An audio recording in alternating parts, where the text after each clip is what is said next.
Presents the best of the National Football League, the American Football Conference.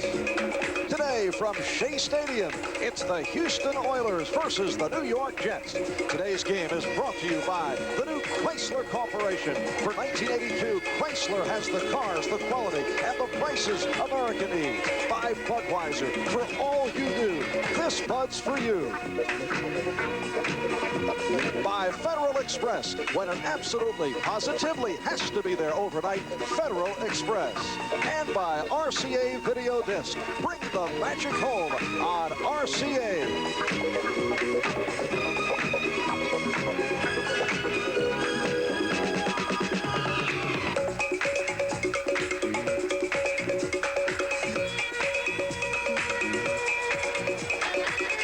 Good afternoon, everyone. I'm Marv Albert along with Jim Turner as we get set for the Houston Oilers and the New York Jets from Shea Stadium in New York as 10-year veteran Tony Fritsch gets set to kick to Kenny Lewis and Bruce Harper. The Jets come in at 0-3, won up by Buffalo 31-0, losing to Cincinnati 31-30. Last Sunday, the drubbing in Pittsburgh 38-10. Oilers at 2-1 on the season.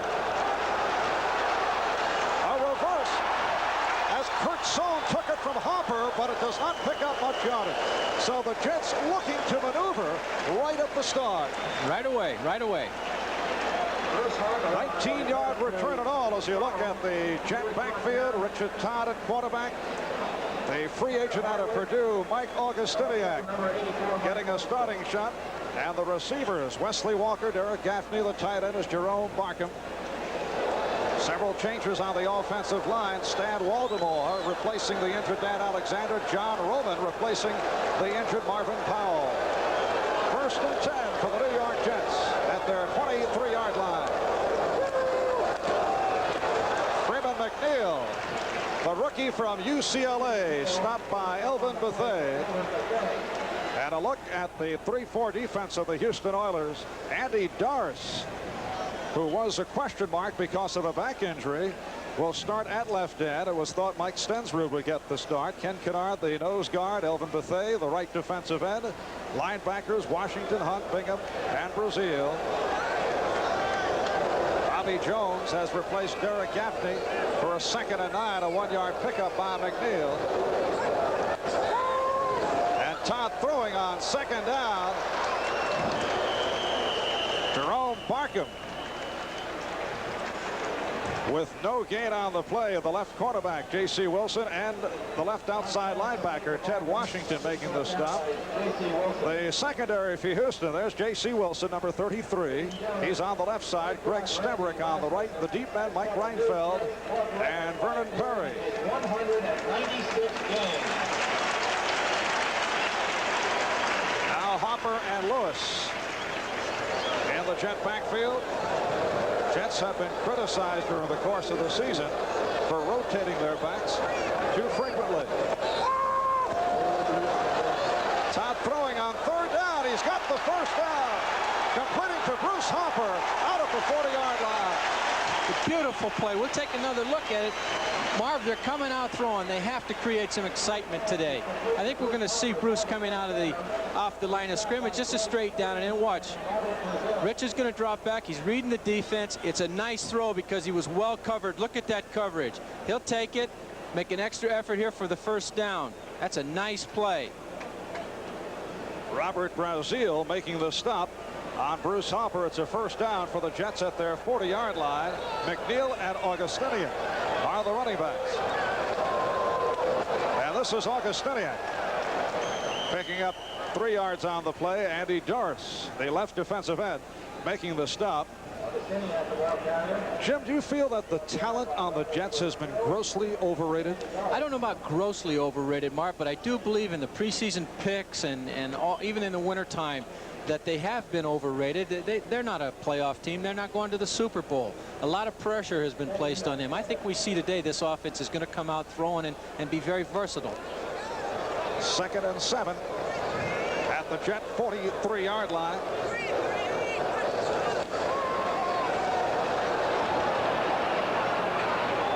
It is broken up, intended for Wesley Walker. J.C. Wilson able to to deflect it away. Marv, everybody goes at number 33, J.C. Wilson. Many people feel he's the weak link in the Houston backfield. That was a very nice play by him. It's typical of any quarterback. They're going to test him out right away and see if he's going to play up to snuff today. Jim, of course, you played for Walt Michaels. The rap on him is he doesn't communicate well with the players. What are your feelings? Well, I think that's a fair assessment. Walt's very, very loyal to some of his assistant coaches, and he doesn't communicate really well. Is he at fault for what has taken place? Not totally, but the coach is the boss on the field. Art Todd running out of the pocket, looking for the first down marker, but he's hauled down short. Out near midfield. Free safety, Mike Reinfeldt. Crowd roaring for the Jets to go for it. No, you must punt in this situation. It's too early. You have to punt in this situation. And so Chuck Ramsey lays the punting unit on. It's interesting that he's only had one punt blocked in his career. He's handled the winds in Shea Stadium quite well. And you can certainly relate to that. Yes, I can. 7 years here. Roaches, second-year man out of Texas A&M, awaits the punt from Ramsey. Excellent punt. And so the Houston Oilers will take over at their 20-yard line. A 51-yard punt by Chuck Ramsey. We have 4 minutes gone by first quarter. The Jets and Houston are scoreless.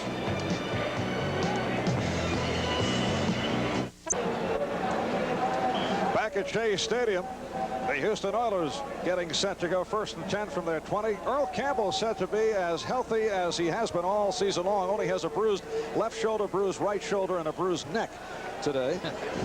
A look at the receivers and that offensive line. David Carter replacing Carl Mock at center. Mock hobbling last week and had the rough one against the Miami Dolphins. Stabler puts it up.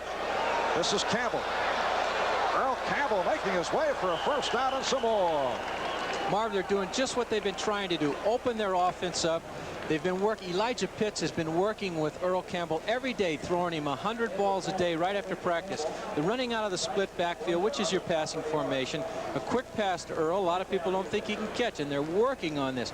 If he can become a pass receiving threat, he's going to open their offense up for him a great deal. Donald Dykes made the stop on Campbell, who has had some difficulties in the past against the Jets. In 2 games against the Jets, held to 60 and 37 yards and was forced to leave both games in the 3rd quarter with knee problems. And another first down for Houston. 0-0. Ken Burrow covered up by the middle linebacker Stan Blinka. So Stabler going to the air successfully right at the start. Kenny wants to do well. Look at him in this replay. Right down 0-0. Kenny Burrow, one of his favorite receivers. Perfect ball. It's down on the ground. He's not going to be intercepted. Kenny Stabler wants to do well in New York City. 13-yard pickup for Stabler. Last year here against the Jets, he threw 4 touchdowns and 4 interceptions. Jets winning it in overtime. A game in the center of much controversy. Earl Campbell able to drive his way across midfield. Just what we talked about. He ran out of the I formation. But take another look at Earl. Earl needs to run from the deep back position in the I formation. He's 7 yards back. He gets the ball. Now he has time to look, pick and choose, let the blocks open up. And of course, Earl is as great as anybody's ever been. If they hand him the ball a lot from I formation, he'll have a field day today. Picked up 7, 2nd and 3.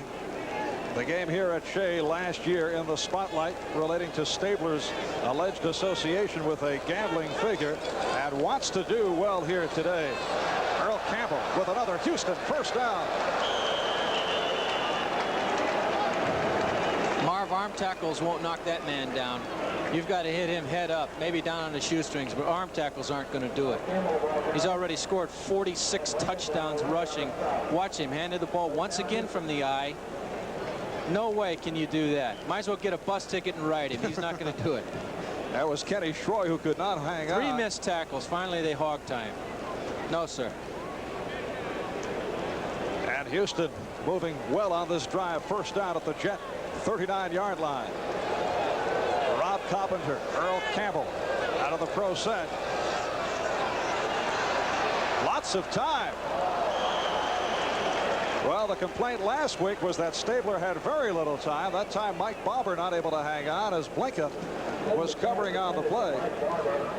And a look at that Jet defensive unit. Mark Gastineau, who had a big game against Houston here at Shea in that Jet overtime victory. Butto, Blinka, and Mel are the linebackers. Holmes, Dykes, Schroy, and Ray are the deep men. Jerry Holmes replacing the injured Bobby Jackson. 2nd and 10. Houston at the Jet 39. 6 minutes gone by. No score. First quarter. Earl Campbell hit for a loss. From the split backfield, he didn't get it. It was a good play by the defense, but I think Kenny, if he wants to score early here, I think he's going to have to throw to his tight end, maybe to Burrow, get a quick score, make everybody feel good, put the pressure on the Jets. They've had it on them all week. Might as well put it on them early here in the game. Lyons and Mel combining to make that stop. First quarter, Atlanta in front of Cleveland, 3-0. And now Ronnie Coleman has come on, replacing Rod Carpenter. Stabler throwing the middle, and let's see what they rule it. Good hit by Schroy on Renfro, and it's being called a completed pass. He had possession. It's a judgment call, Marv. We've discussed this in the NBC meetings with the NFL officials. I'm not too sure that this wasn't a fumble. He hadn't hit the ground yet. It's a nice hit by Kenny Schroy. It's also a nice throw by Kenny Stabler. He's unshakable, Marv. Speaking of a man who's unshakable, there's a man with some pressure on him. Walt Michaels, 23 and 42 as head coach of the Jets. He took over, frankly, a mess that was left by Lou Holtz, and then developed a competitive club. The Jets were 8-8 in both 78 and 79, but since then he's had great difficulties. 4-12 a year ago. It's interesting that the people who are calling for his head today are some of the very people who demanded he'd be hired a couple of years back as the head coach of the New York Jets. Walt Michaels was a very popular choice. Yes, he in was. the media. Because he was passed by originally. Yes, he was. It is a 4th and less than a yard. 7:45 left, first quarter. No score. Full house backfield. And the Oilers pick it up. Earl Campbell stopped by Salam and Buttle. May have been a juggling act prompting that roar, but Campbell hanging on. That was a terrific tackle by Greg Buttle on Earl Campbell. We'll take, he's from the I backfield. If you get it with 3rd and 1, you might as well give it to the Sherman tank himself. But watch this hit by 51 Greg Buttle. That's a fine play by the defense. This is going to be close. It depends upon how they set it.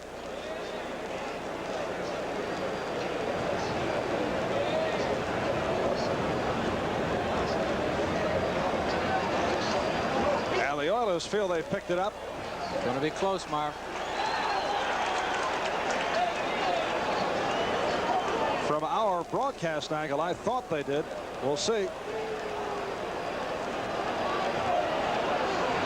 They're having a meeting. Holy cow. They did not pick it up. Good for the Jets.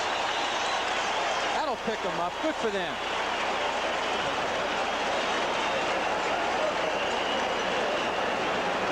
So Earl Campbell off the jarring tackle by Buttle, short of the first down.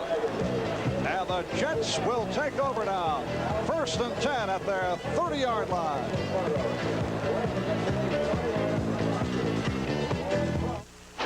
And the Oilers have had one possession. The Jets stopping Earl Campbell short of a first down. Jets take over. They mark it at the 29-yard line. Swing to McNeil. That time Todd showing patience as McNeil was stopped by Hunt and Kennard. We'll see him come out of the split backfield with Derek Gaffney in the slot. He was looking for Gaffney all the way. Good coverage by the Oilers. Now he dumps it off to Freeman McNeil. This is going to be a big asset for the Jets, this man's catching ability. It is a 2nd and 3 off the 7-yard pickup on the reception. Just under 7 minutes left. first half, no score. This is McNeil. And he took a good pop. Short of a first down, Freeman McNeil, the Jets' #1 draft pick out of UCLA, rushed for 43 yards on 7 carries last week against the Steelers. Stopped by Doris and Bethea. Houston defense always comes to play. They're known for hitting. We'll see some hitting today. I saw McNeil in his first game, the preseason game in Denver against the Broncos. Totally impressed with his ability as a running back. It is a 3rd and 1. Scott Durking, Tom Newton, Kevin Long in the Jet backfield. It's Durking hurdling for first down. Jets today going up against the #4 ranked defense in the AFC. The Oilers have allowed only 3 touchdowns in 3 games. They've got some monsters on defense. Stenzerud, Kennard, Elvin Bethea, the old veteran, Jesse Baker. I like what I see out there. Robert Brazil, tremendous linebacker. Jets 1st and 10 at their 41. Augustiniak and McNeil back in at running back.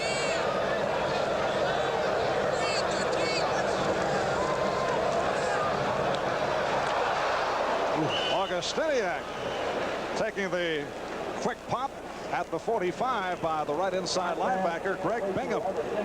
Greg Bingham has led the Oilers in 8 straight years in tackles. Watch this hit he puts on this man. Watch this. Hello, how are you? Headache. Underrated player on the Oilers. They think he just doesn't get enough publicity for the job he does for them. Would you say that Greg plays with great enthusiasm? Absolutely he does. He loves it.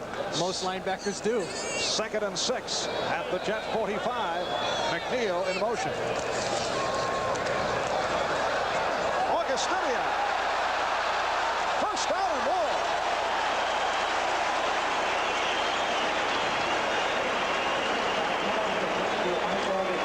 Bingham and Reinfeld make the stop on Mike Augustiniak, who had an excellent preseason, then cracked a rib against the Giants in a preseason game. A lot of drive and fire. That was a nice call by Todd. Came back to the same man to the same spot. Got the first down. We'll watch him here on this pass coverage. They're giving up a little too much room for that short pass. And Todd and the Jets have first down at the Houston 37-yard line. Todd looking long for Barker. Beautiful pass.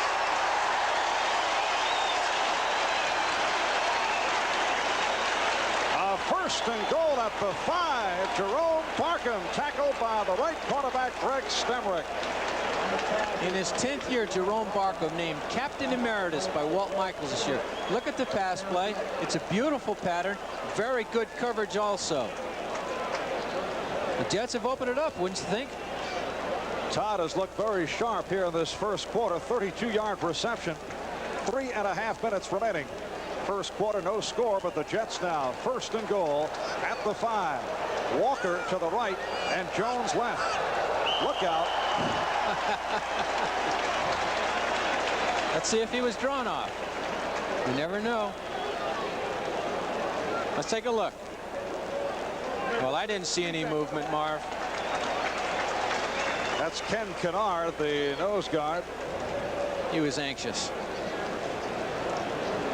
And the man who took over for Curly Culp. And our first penalty of the day. Number 71, half the distance to the goal line, still first down. Referee is Jim Tunney, the umpire Pat Harder, head linesman Sid Seaman, the line judge Dick McKenzie, back judge Pat Knight, the side judge Gil Mace, and the field judge Johnny Greer. Big drive for the Jets. First and goal at the 3. Newton, Long, and Durking in there.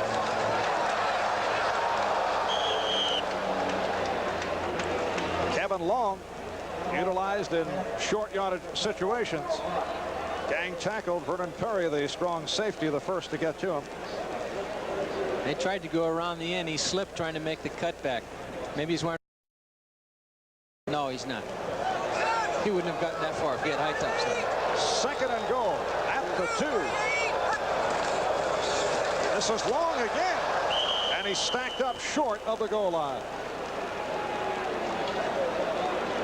Tremendous effort on the Houston defense. They don't want to give up a touchdown to the Jets. They know that if they take over right early in the game, the Jets may roll it over. Watch this play. Look at the pursuit there. Outstanding play. Finished off by Elvin Bethea in his 14th year, 7 Pro Bowls. So the Jets now 3rd and goal at about the 1.5. Durkin, Newton, and Long in the backfield.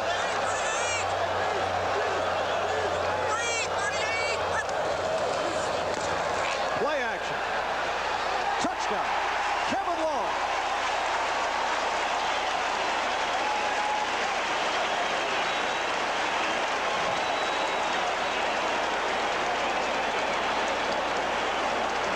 Only the 4th touchdown allowed by the Houston Oilers.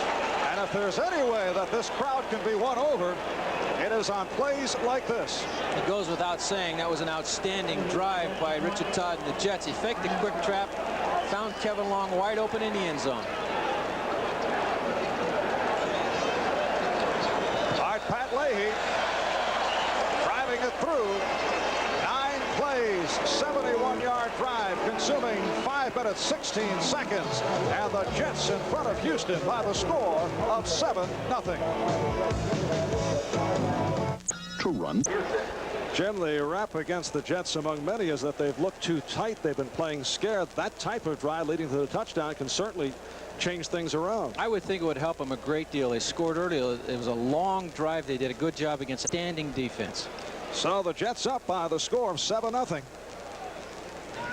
Touchdown pass to Kevin Long, capping it off. And Pat Leahy will kick to Carl Rotris and Willie Tullis. The men ranked number 1 and 3 in kickoff returns in the AFC. This is Tullis with great speed. Willie Tullis. Oh, what a move. He did that against the Rams. Broke the game open and they won in the last seconds. Willie Tullis, 75-yard return. My goodness. Terrible coverage by the New York Jets on that kickoff. Johnson and Newton finally got him down. The rookie out of Troy State who did it against the Rams to beat the Rams in the final minute. He went 95 yards for the score. He's just outrunning everybody. Went right past Pat Leahy. Kickers don't want to hit anybody. Yeah.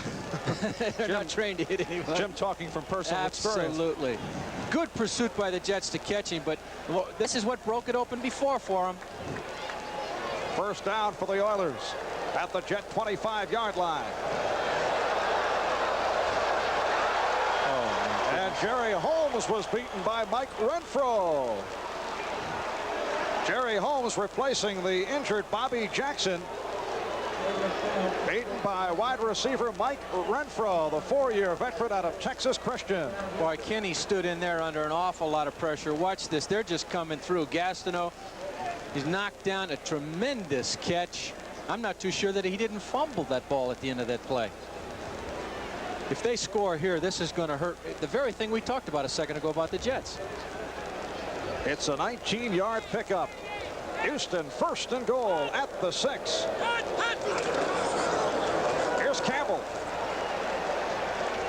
Mark Gastineau. Abdul Salam getting the reps around the power move by Earl Campbell. Running from the I formation once again. We were told we wouldn't see it today. I think that Kenny Stabler wants to run from the I with Earl Campbell. Head coach Ed Biles, one-time assistant with the Jets and New Orleans after success as head coach at Xavier of Ohio.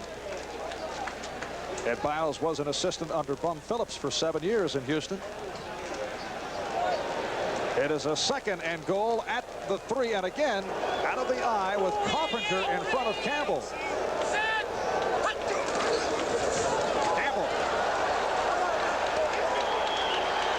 Say he got in. It looked like the Jets had stopped him. It is a touchdown. Again, poor tackling. Poor tackling, but let's give credit to the man himself, 34, Earl Campbell. Is there anybody better? He took them all with him. You know, Eddie Biles was trying to diversify the offense this year so that they wouldn't have to rely on Tony Frischett kicking or Earl Campbell running the ball a lot. So far, they haven't been able to do that.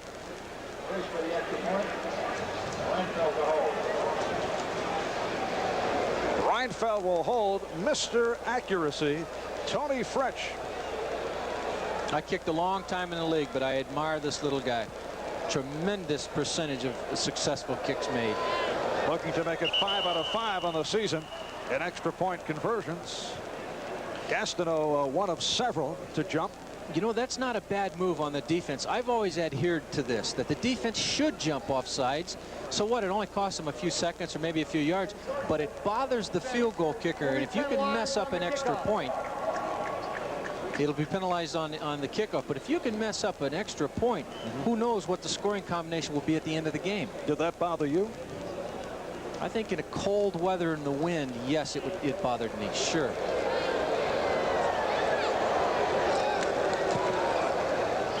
Did not bother Tony Fretch. Early in the year, sun's out. So we are tied at 7 with 40 seconds remaining in this first quarter. We'll be right back.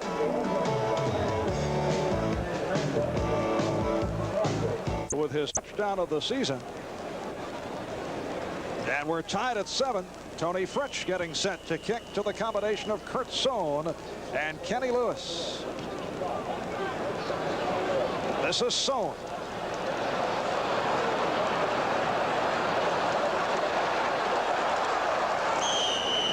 Sohn hit down at the 15-yard line. Ted Thompson leading the assault. And the Jets will take over with only 29 seconds remaining in this first quarter. A reminder, next Sunday, join Brian Gumbel for NFL 81. All the highlights and scores, late breaking news from all the games, and a doubleheader of NFL action featuring an AFC East battle. Burt Jones leading the Baltimore Colts against the swarming defense of the Bills at Buffalo. And the Cleveland Browns travel to Los Angeles meeting the Rams. We suggest you check your local listings for the games in your area. That is next Sunday, 12:30 Eastern Time here on NBC. Mike Augustiniak, the first-year pro out of Purdue, who was signed as a free agent. Watch Kennard, the nose tackle. Watch this. It just keeps stringing it out, stringing it out. Joe Fields is trying to block him. He's doing a good job. But in stringing it out, Kennard gets all the help he wants. Augustiniak picked up 5. 2nd and 5 at the 20 upcoming. You just heard the gun. That's the end of the first quarter here at Shea. On a beautiful 78-degree day in New York City. First quarter complete. We're tied at 7. Thank you, Brian. Pittsburgh coming off the 38-10 defeat of the New York Jets a week ago. Second quarter underway here at Shea. Jets on the offense. 2nd and 5 at their 20-yard line. Freeman McNeil, look out. Number 32, Vernon Perry, a little hyped up on that play. I'm not sure the Jets have the talent in the interior line today to be running up the middle. Richard opened up, throwing the ball, moved it down very nicely for a long touchdown drive. Stick with what's going for you. And Todd is 7 for 8, 76 yards. 3rd and 5 at the 21. Hopper and Lewis now in the backfield, so the Jets continue to shuffle their running backs.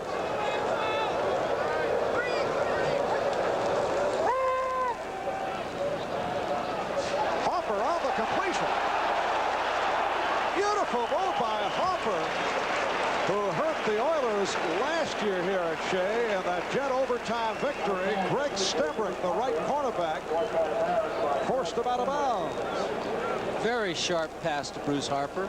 Watch the move he makes here. One-on-one on a linebacker. Tough to cover a little fast guy like him. Gets the first down, tries to keep his feet and stay in bounds. Very nicely done by Richard Todd. Hopper picking up 20, first down for the Jets at their 42-yard line. Jets in Houston tied at 7. That's Bobby Jones in motion. Wesley Walker, penalty marker down in the backfield.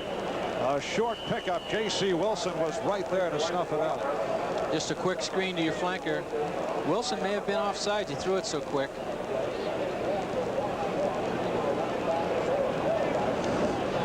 Illegal procedure on the Jets. Let's go to Brian Gumbel in New York. Okay. Okay, Marv, out at Riverfront, the Bengals are... All right, Brian, the penalty is called on the Jets.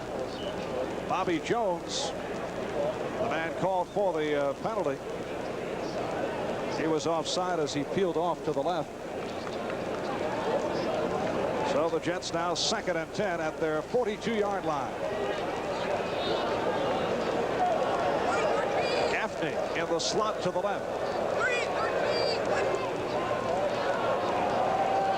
McNeil could not find the running room. He tried to cut outside. Greg Bingham, the right inside linebacker, was right there. The Jets don't look like a team today that allowed 566 yards on them last week by the Steelers, do they? No, they have actually been as sharp as I have seen them. They had their spots in the game against the Bengals, although it turned out they blew that game late. They did blow that one. There's no question for that. They did blow that one.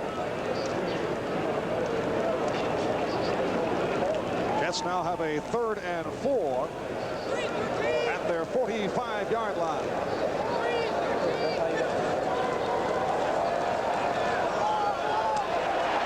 First down for Wesley Walker out of the 40, and Richard Todd is now 10 of his first 11. It was Carter Hartwig making the stop on Walker. A check of the scoreboard. Cincinnati in front of Buffalo. Ken Anderson to Chris Collingsworth. 13-yard pass play. Pittsburgh, as Brian Gubble passed out a moment ago, leading New England. Franco Harris completing a drive with a 1-yard run. And Atlanta over Cleveland on a 35-yard field goal. Right here, Jets and Houston tied at 7. 2.5 minutes gone by, 2nd quarter.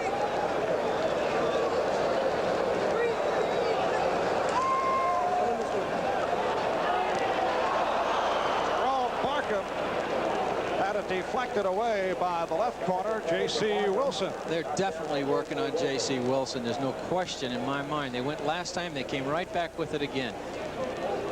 Actually, J.C. was out of position then. He gets his arm in there. He stumbled. He made a great recovery.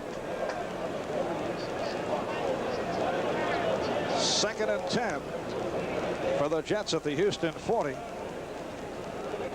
Off a sustained drive, the Jets took a 7-0 lead. The drive capped off by Todd hitting long. A 1-yard pass play. Houston came back. 75-yard kickoff return by Willie Tullis to set it up, and Earl Campbell brought it in. Penalty marker down as McNeil tried to pick his way. I see now why Richard Todd set an NFL record in pass completions last year against the 49ers. His running game to date is non-existent.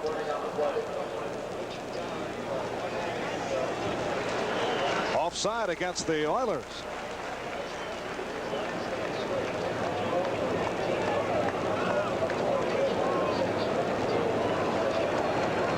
And here's the official call by Jim Tunney. Offside, defense, number 67. Still 2nd down. It is Mike Stensrud, the left defensive end, called for the offside. It is now a 2nd and 5 for the Jets. Tom Newton has come on, replacing Mike Augustiniak. Jets have been severely criticized in the media for the constant shuffling of running backs, and they continue to do so. Newton close to the 1st down marker. Run out by Elvin Bethea. Don't you think they've been criticized rather fairly? They draft Freeman McNeil #1, and he doesn't carry the ball all that often yet. He's tremendous talent. And McNeil has looked good when he has played, as was the case last week. No score, Oakland and Detroit in the 2nd quarter. Freeman McNeil was the 3rd pick overall in the NFL draft. Now Newton, Long, and Durkin in the backfield for this 3rd and 1. Kevin Long for a 1st down. It's going to be close. Very close. I don't think they made it.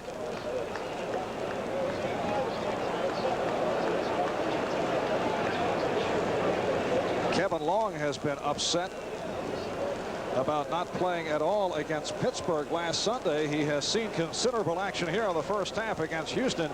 sat out the entire game in Pittsburgh last week. It's a sure ticket out of here, Marv, when players are upset and the coach is upset and the fans are on the coach. Oilers indicated they're short. You're right, Jim. They are short. How about those eyes? Very good.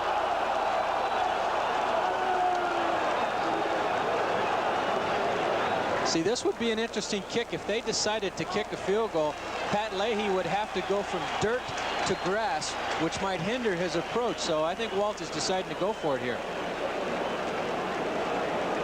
So the Jets have 4th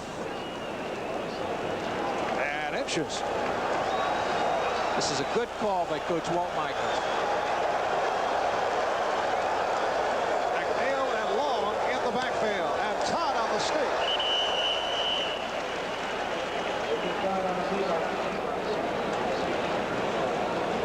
I don't think that was a tough decision for Walt to make that, really. 3 points would have been fine, but your kicker's coming off the dirt. He's got to jump over that lip. A good safe play for your quarterback, who is a big quarterback, by the way, to make a sneak for inches. And it is a first down for the Jets, so it turned out to be the right decision for Walt Michaels. 3 minutes have gone by. Second quarter. Jets and Houston are tied at 7. And the Jets have a first down at the Houston 30-yard line. That Jet offensive line, Chris Ward, John Roman at the tackles. Roman replacing the injured Marvin Powell out with a knee ailment. Stan Waldemore for the injured Dan Alexander at right guard. Randy Rasmussen on the left side. In the center is Joe Fields. Intended for Wesley Walker. Greg Stemrick covering on the play. It'll be a 2nd and 10 for the Jets at the Houston 30-yard line. I've noticed in the running game, they're running left over Chris Ward rather than going to John Roman's side, who's replacing Marvin Powell today. Maybe a little more faith by Richard Todd on the left side today. Jim, when you reach this point, particularly with the Jets now under a media microscope, can a turnaround take place, or is it unlikely? I would say in the Jets case, it's unlikely because they're so young. Pittsburgh came back because they had the great veterans. And McNeil is stopped. Greg Bingham in on the tackle. For an update, let's go back to NFL 81. Here's Brian Gumbel. All right, Marv, out at River. And back at Shea Stadium, the Jets with a 3rd and 9 at the 29 as McNeil picked up a yard on the play. Bruce Hopper, Kenny Lewis back in the lineup. Lewis, number 20, 2nd-year man out of Virginia Tech. Bruce Hopper in his 5th year. He called timeout because there was only 1 second left on the 30-second clock. They're trying to avoid a penalty right there. And we have seen this kind of confusion on several occasions this season. All right, a timeout is called. We'll be back in a moment. Back at Shea Stadium, we just saw some confusion on the part of the Jets. And Jim, this has happened, as we mentioned, times in the past. They've wasted timeouts that have cost them. Why this confusion? Oh, I think some of it comes in coaching. Richard didn't watch the 30-second clock then. It could cost him points later on in this game. It's a 3rd and 9 for the scrambling Todd, who unleashes one. Wesley Walker clearly beat Mike Reinfeldt. He clearly beat Reinfeldt, but let's give credit to Richard Todd, who scrambled out. He could have run for 10 or 12 yards. He saw the receiver, threw the touchdown. Kudos to Richard Todd right there.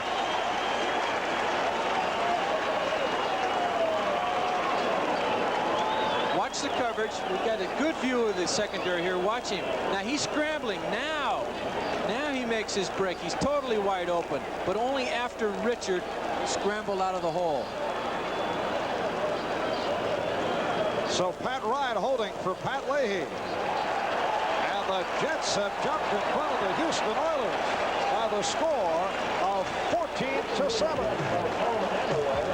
Richard Todd completing to Wesley Walker.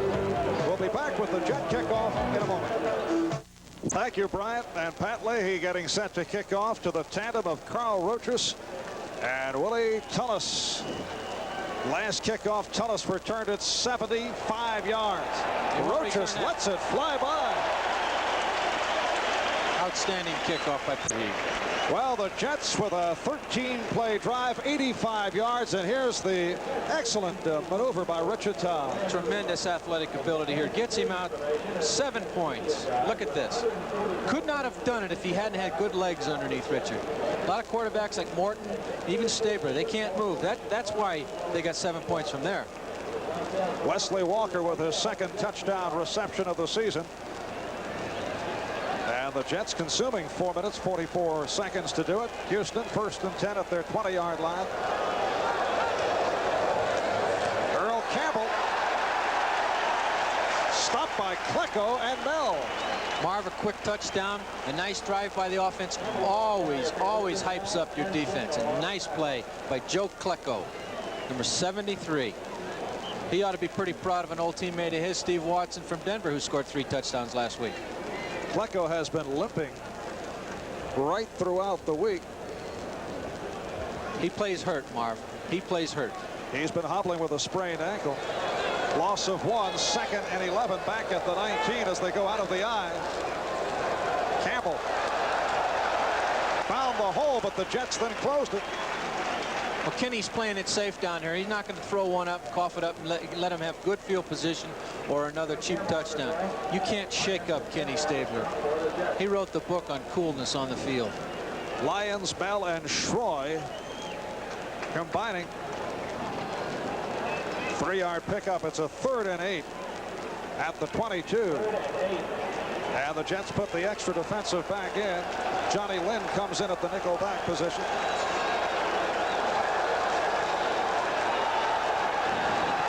Lots of time for Stabler.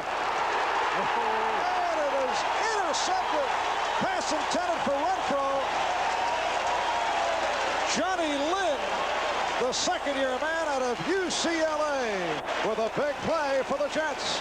Look at the excitement. Maybe they can pull it together here for this game, Marv. Just maybe. The ball was underthrown, though. Let there be no question about that. A nice interception. We're going to take a look at Kenny. A lot of people still question Kenny's ability to throw the ball to the sideline. Very good coverage. Renfro tries to take it away from him. No, that's a nice interception. Good pressure by Joe Klecko on Stabler. Watch him, Kenny's moving. Big play for the Jets. Back live, Jets take over, 1st down at the Houston 40-yard line. Trick play upcoming. Flea flicker. Todd's got it.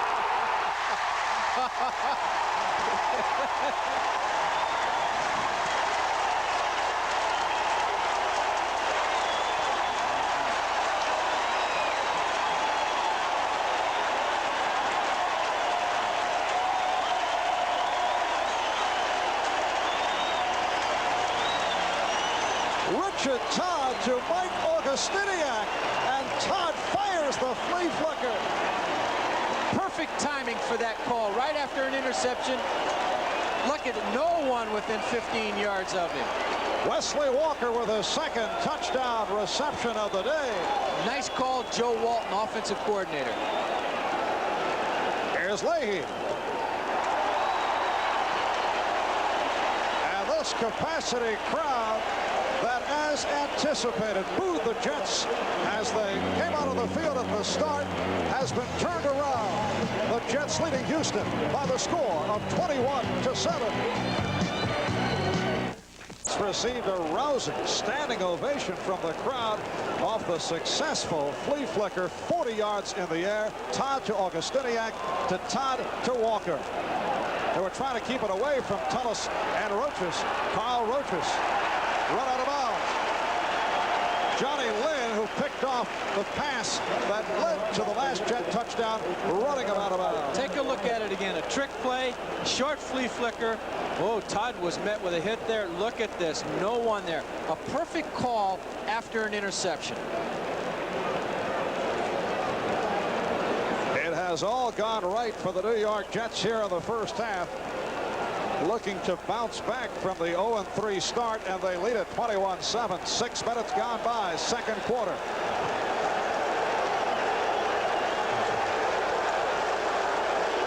From the 23, Stabler 1st down. Spinning move by Carpenter. And this crowd is really in the game. Stan Blinka making the stop on Rob Carpenter. Blinka had 26 tackles last year here at Shea against the Oilers. You know, when the offense helps that defense out, it brings them alive. We saw it on good coverage on the kickoff, too. And thus far, Earl Campbell has been held in check. He did score the Houston touchdown, but has 22 yards on 8 carries. But let's remember, Kenny Stabler still the opposing quarterback. It is still very early, as both the Jets and Houston saw it last year in the ball game here at Shea. Kenny Ball, the intended receiver, again. It is picked off. This time, Darrell Ray.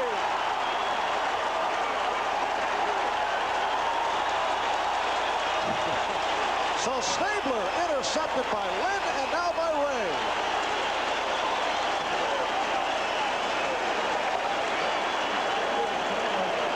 We're going to see it again. Once again, the ball is not thrown with the power. Look at the great recovery by Ray. Oh, he had a touchdown if he didn't step out of bounds there. The all-decade team of Oklahoma in the 70s. Darrell Ray. Jim, what is the problem with this Houston offense? They had difficulties last week. There's been criticism that Stabler can't throw long.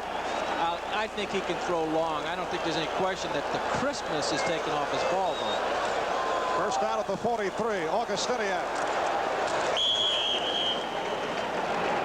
He was bumped out by Ted Washington, number 59, and the left corner, J.C. Wilson. The Oiler offense has deserved the criticism it's received already. So has the Jets in their criticism.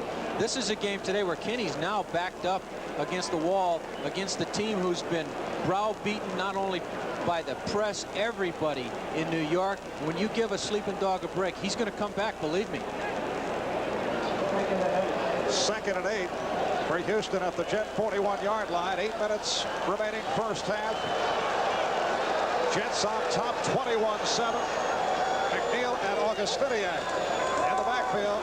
Augustiniak stopped at the line, but a penalty marker is down. Flag is down. Let's go back to NFL 81. Here's Brian Gumbel with an update. Jim Tunney indicating the offside against the Jets. Houston declining. So a 3rd and 8 is upcoming, and the Jets are 4 of 9 thus far on 3rd down conversions. Todd's been very comfortable at just about any pass he's wanted to throw in this situation. This is a big play right now for the Houston Oilers. Walker is left. Bobby Jones to the right. And Todd puts it up for Gaffney. Broken up.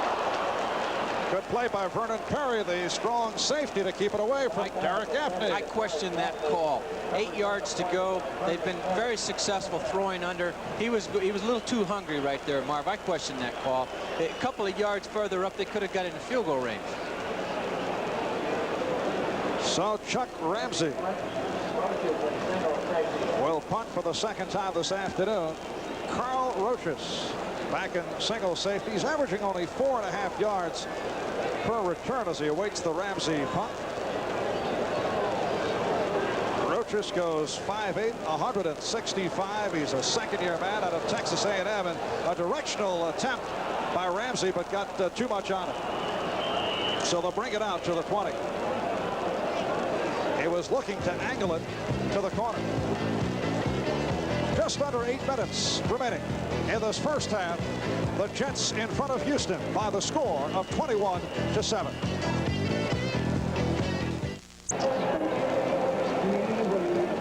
Back at Shea, this is Marv Albert along with Jim Turner, one-time outstanding place kicker for the New York Jets and the Denver Broncos.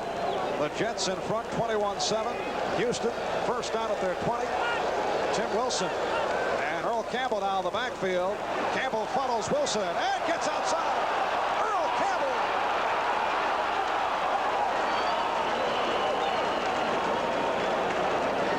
He can run, Kenny.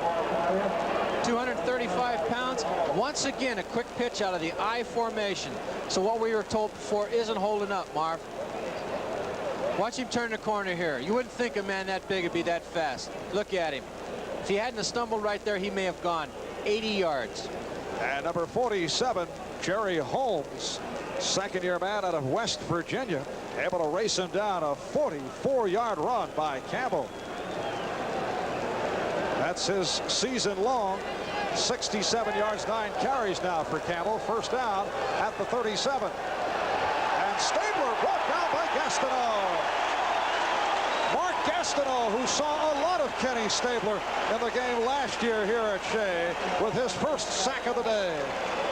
It's his first sack of the year. He had a field day last year. 3 sacks, caused Mo Towns, the offensive tackle of the Oilers, to hold him 3 times. I think Gastineau and Kenny Stabler knew each other pretty well last year.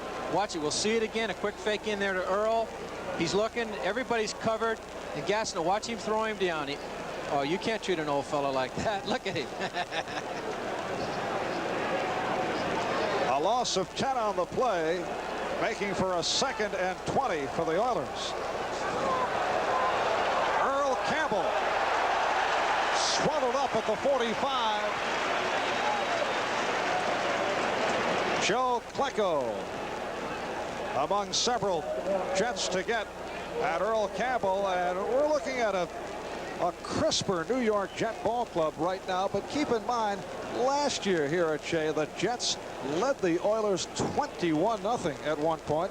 Houston came back, and then the Jets pulled it out in overtime. So we still have a long way to go.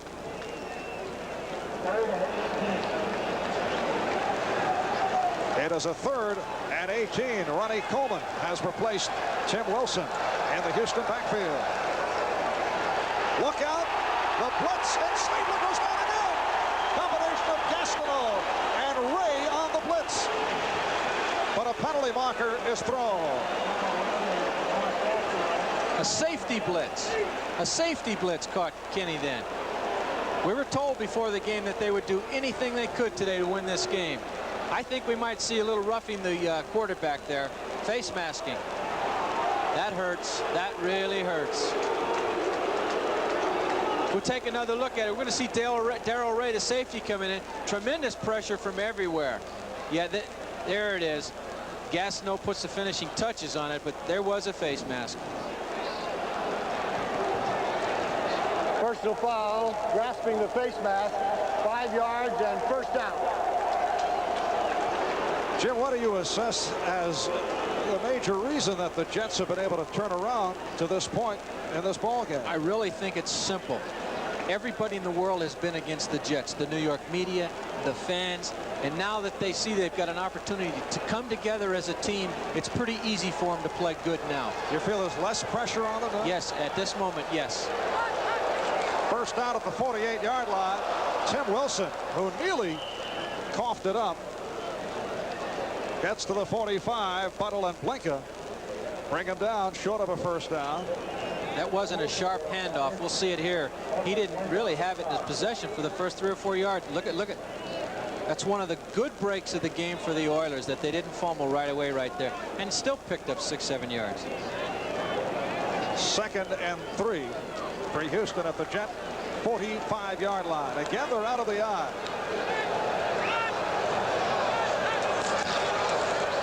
It's Campbell.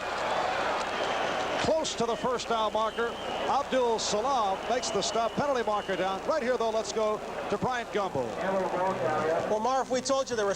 All right, Bryant, they are walking off the penalty against the New York Jets. Donald Dykes with a late hit. Well, it was a late hit, but he's been very aggressive in the last 2 series with any receiver coming down his side. Number 26, first down. If he doesn't watch it, Kenny's going to throw a touchdown right by him here and wake him up in a hurry. Of course, if you're the Jets, you don't want to pick up penalties, but aggressive type penalties being picked up on the part of this ball club, not a bad thing. You know they're in the ball game. That's right. Reverse, and Burrow not able to do anything with it. Kenny Schroy hitting Burrow back at the 40, but again a penalty marker down. Schroy read that one all the way. He saw the reverse action and just came up to support. Oh, tough break for the Jets. But now the Jets are being hit by costly penalties. Both Houston and the Jets no stranger to these circumstances the past couple of weeks.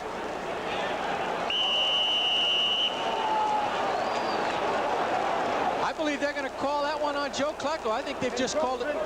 Number 73, unsportsmanlike conduct, number 73. Yes, on Joe Klecko. He was arguing about the call, and Jim Tunney is not going to let this game get out of hand. You saw Tunney go to his lips to indicate the penalty. A little bit too much mouth on the part of Joe Klecko. Well, by golly, a defensive player, as you said, should get hostile. He should be aggressive out there. First down. Half the distance to the goal line. That's 3 penalties in a row, 2 major ones. You can't have it if you're going to, try to win this game today. So the Oilers marching down off those penalties assessed on the Jets. They have a first down at the Jet 12-yard line. Stabler for Casper, not able to hold on.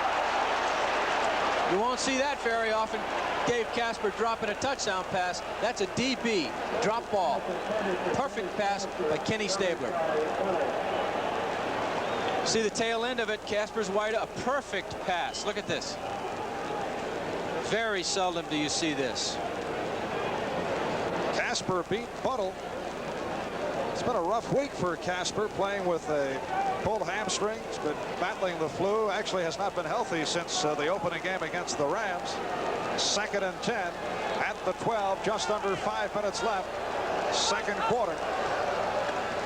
Rob Carpenter. It's Buttle stopping Carpenter.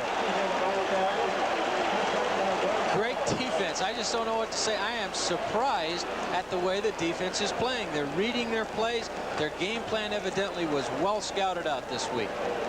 Kenny's going to have to go to the air to score on this ball club. I would think, Jim, from all the abuse the Jet defensive unit has taken, particularly the last week, you would really not need any clippings up on the bulletin board. No, and when you say all the abuse, you're being very nice to him. It is 3rd and about 18. And Stabler's pass deflected away. They swarm on Stabler. Lance Bell from the right side. Mark Gastineau from the left. And again, the ovation from the crowd.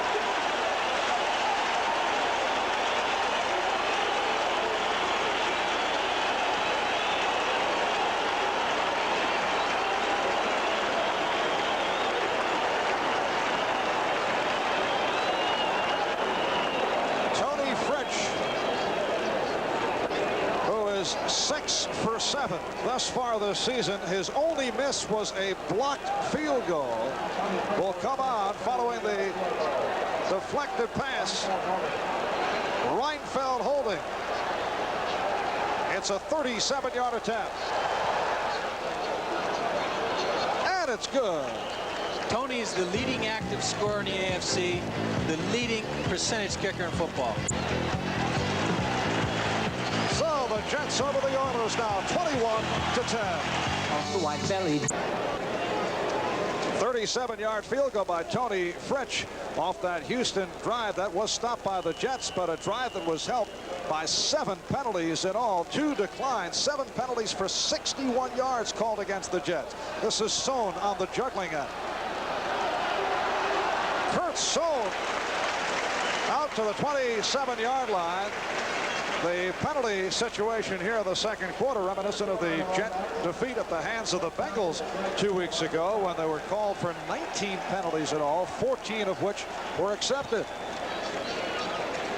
Marv, Tony Fritsch has a weakness in the kicking game. It's his kickoffs. Has a very nice run back. Good field position now for the Jets. Jets first down at their 27-yard line. 4 minutes remaining in this first half. And the Jets lead 21-10. And again, Todd completes to Walker. Wesley Walker has caught 2 touchdown passes, 1 on the flea flicker. Vernon Perry, the strong safety, making the stop. And once again, they come over to the right offensive side against number 33, J.C. Wilson. It is close to a first down, and they are calling for the yardsticks. Marv, have you seen Richard Todd look this crisp this year to date? No, not even close. Not even close. Todd comes in with a 55% completion average. As you see, the Jets pick up the first down, but that's a tainted figure because he has been involved in some mop-up situations, so you really can't get a reading on a 55% average. You know, Stabler said it's unfair to leave his defense on the field as long as they've been, and it looks like they're doing it again today. Jets first down at the 37-yard line. This is McNeil. Out to the 44. 7-yard advance. Darrell Hunt, Rick Stemrick combined on UCLA's Freeman McNeil. Leading rusher out of UCLA, over 3,200 yards rushing. #1 draft choice for the New York Jets this year. That's what I like about him, Marv. I like the way he can just pick his hole and run through in there. And Freeman has been seeing action here in this first half. 2nd and 3. Big rush. Todd able to elude it, but not able to elude Jesse Baker, the 3-year pro out of Jacksonville State. Big rush by number 67, Mike Stensrud. Jesse Baker, their designated rusher, came in to shut it down. I think if Richard could have gotten out of that one, we would have seen a very exciting play. Look at Walt. He knows it. Could have been 6 there if he could have got out of that hole.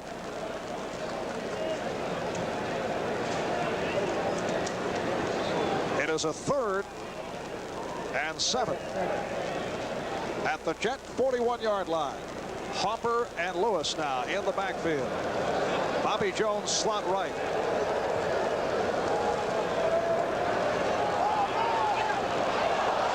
Nearly picked off.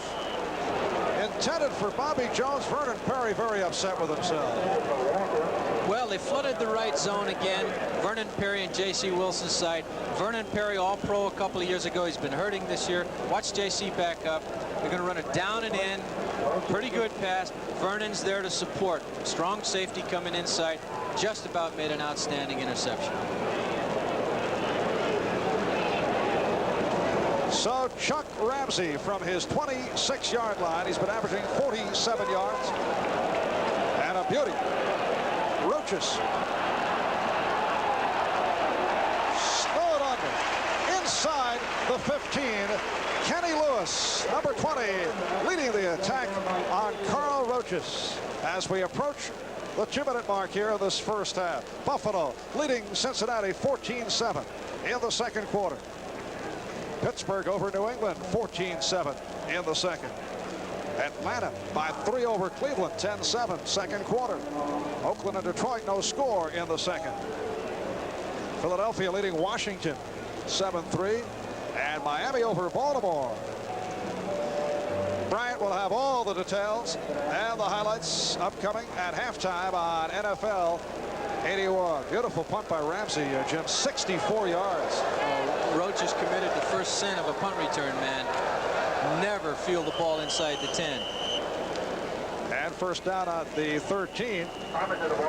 Rob Carpenter stopped by Klecko and Blinken. And now the 2-minute warning is provided. Jets leading Houston by the score of 21-10. Was furnished as a public service by the National Football League. Well, thus far, Earl Campbell has outrushed the New York Jets, who have primarily done it through the air. Well, Richard Todd's been very crisp. Right now, it's interesting that the Houston Oilers receivers are looking back into the sunshine now. It's important for Stabler to try to get downfield and at least get 3 at this moment, but they are looking back into the sun.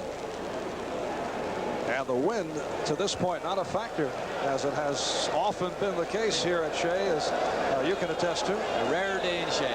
2nd and 4 from the 19. The swing for Campbell. But the Jets right there. Lance Bell, 56. Stan Blinken, 54. So the Houston Oilers now in the 2-minute offense. One of the glaring problems of the New York Jets in previous weeks. Well, that was a very smart move by Earl Campbell. Catch it. Don't try to hurt anybody. Go out of bounds. Help your quarterback with the clock. And it's a 3rd and 3 for Houston at their 20. Incomplete. Blinken able to break it up. Rob Carpenter, the intended receiver, but a penalty marker down. This will be an interesting call. The man was on his back. The Jet was on his back, but I don't know. No foul. Ball could not have been caught. 4th down. He says the ball could not have been caught. Well, apparently Carpenter, as we will see, was flat on top of the ball. All right. Okay. He's the official. I must question that call right now. Well, he felt that the ball and Carpenter had hit the surface at the same time, so therefore you're not buying it, Jim. No, I'm not buying it a bit. All right. Cliff Parsley getting set to punt from a 6-yard line. Bruce Hopper in single safety. And good hang time. Flag is thrown. Hopper at the 35. Out to the 43-yard line. Covered up by Carter Hartwick, but again a marker down. That's a tough call there. Parsley normally doesn't hit him that good. He's had a pretty rough year to date, even though he had a good one last week. It's tough to punt or kick in Shea, but when you hit one like that, you certainly don't want a penalty to bring you back. Against the Jets. A 50-yard punt by Parsley. Hopper returning it 13 yards. Well, Cleveland leading Atlanta now 14-10 in the second quarter. Bryant will have the complete story around the National Football League coming up on NFL 81 at halftime. Marv, even though the Jets are ahead 21-10 at this point, how many penalties do they think they can accumulate and still keep the lead? Holding while the ball was in the air is a post-possession foul, penalized from the spot where the ball was caught. 10 yards and 1st down. Post-possession foul. They didn't let the coverman down. That's what that is. Post-possession foul. It's one you do not see too frequently. No. It's like tripping. You don't see that one very often.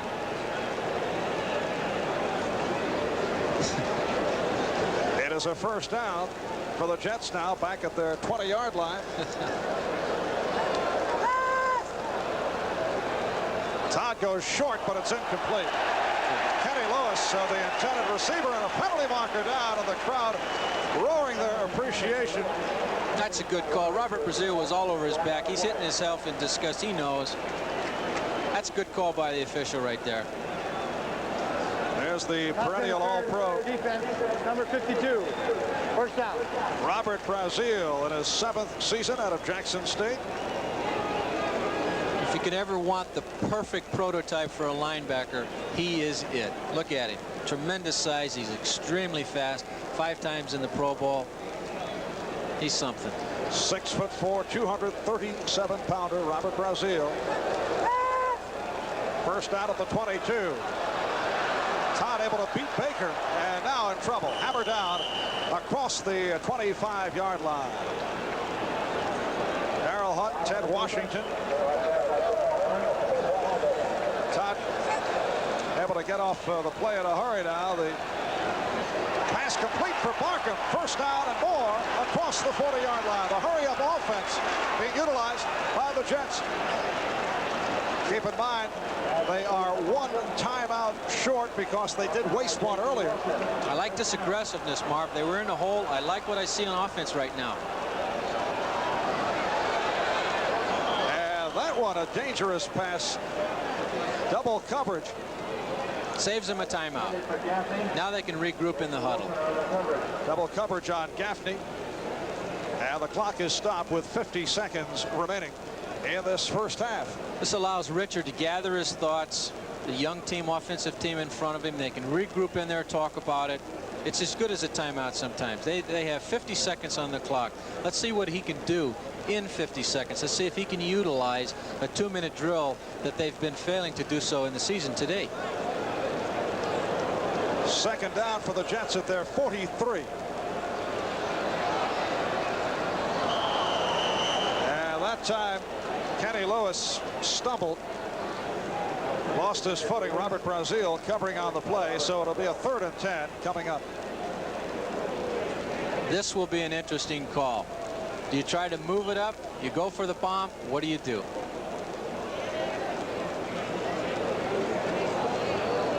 I think I'd be hesitant to throw over the middle at this point. Richard Todd in his 6th year out of Alabama, coming off a very long afternoon against the Steelers, has been superb here today. Houston doing some last-second shuffling, and they were forced to call a timeout. They had an extra player on the field. You know, that's an interesting call. They saved themselves a penalty. In effect, they may have helped the Jets in the huddle gather themselves, something we said before. Richard now can go over to the sideline, talk to Joe Walton during this timeout. Maybe they can come up with a play. That may come back to bother the Houston Oilers. And Richard Todd talking it over with the offensive coordinator, Joe Walton. There's Ed Biles, head coach of the Houston Oilers. Ed Biles rode to work every day for 7 years in the same pickup truck with Bum Phillips, and then he ended up replacing Bum. Oh, there's a lot of chewing and talking in that truck. An interesting story in one of the New York papers this week saying under Joe Walton, the New York offense looks like they play like the Waltons. Oh. They're harsh here in New York. They're very harsh. How can you say that, Jim? Well, I don't know. 45 seconds remaining in this first half, and the Jets have a 3rd and 10 at their 43-yard line. Todd is 15 for 22, 212 yards. He's thrown for 3 touchdowns. Swing pass, Kenny Lewis, and short of a first down. Looked like he lunged to try to pick up at a couple of yards, but they're marking it short of the first down. Greg Bingham and Greg Stemrick make the stop at midfield. Good call for Houston to call timeout, not allowing the Jets to run the clock down here at 4th down. They must decide now. We go for it. They're bringing the punt team in. Very good call by Bingham of the Houston Oilers. Who knows? Ramsey may make a bad punt. Roaches could run it all the way back. One never knows, as a result of the Los Angeles game when Tullis ran it all the way back. Every play should be utilized. Don't have any giveaways in football. Ramsey has punted well this afternoon. He's back at his 35-yard line. Roaches awaiting at his 10. We have 36 seconds, as you see, remaining in the first half. And the Jets leading Houston 21-10 in a surprise. 3 touchdowns thrown by Todd, including a successful flea flicker. High snap.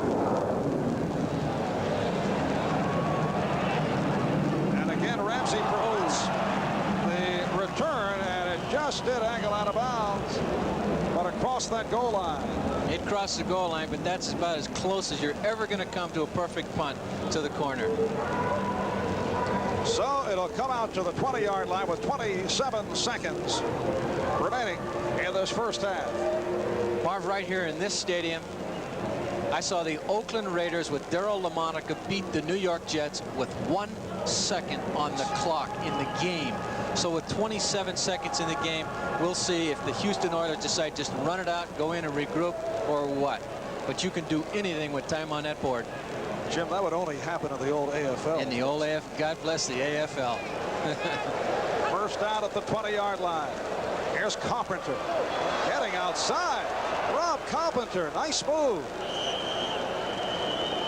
And now the clock is stopped for the Oilers. That is their final timeout this first half with 19 seconds remaining. That's a nice run by Carpenter, but we got to realize the Jets were playing rather soft there. Nothing cheap, nothing long.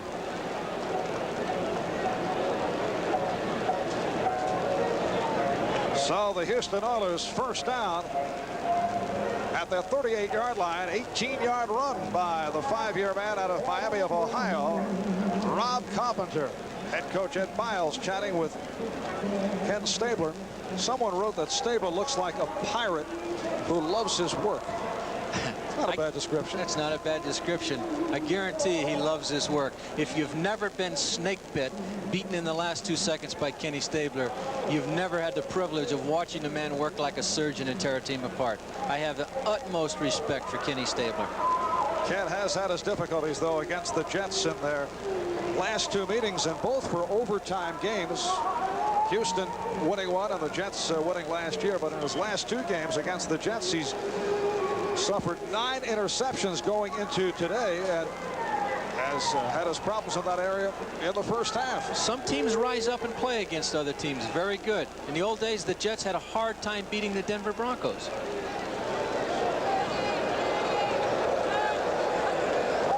Jets going with 6 defensive backs. Stabler is crushed again.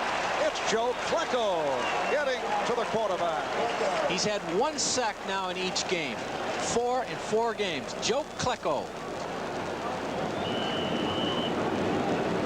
And time running down. They were going to go for a Hail Mary. Had flooded the zone on the left side. Watch the rush.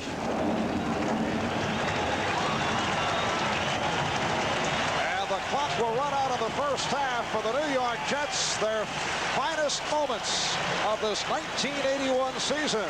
At halftime, in a surprise, the Jets leading the Houston Oilers by the score of 21-10.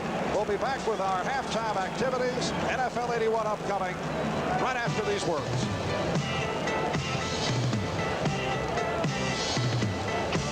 $2 million. Well, the Jets are rising to the occasion, but on the other side of the field, the Houston Oilers are not playing very well offensively. Kenny's passes have not been that sharp. A couple of them have been picked off, and they're giving the New York Jets, who've been downbeaten by the press and everybody here, they're giving them a second chance. Jet defense has done the job. A flea flicker was successfully completed by Richard Todd at halftime. Jets over Houston 21-10. We'll be back in a moment. Sunday, it's Bob. This 1981 National Football League game is brought to you by Schlitz, the Master Brewer's Brew. Just one taste and you'll know behind every Schlitz is a man who knows his beer. By Champion Spark Plug Company, Champion, world's #1 seller. By the new Chrysler Corporation. For 1982, Chrysler has the cars, the quality, and the prices America needs. And by IB.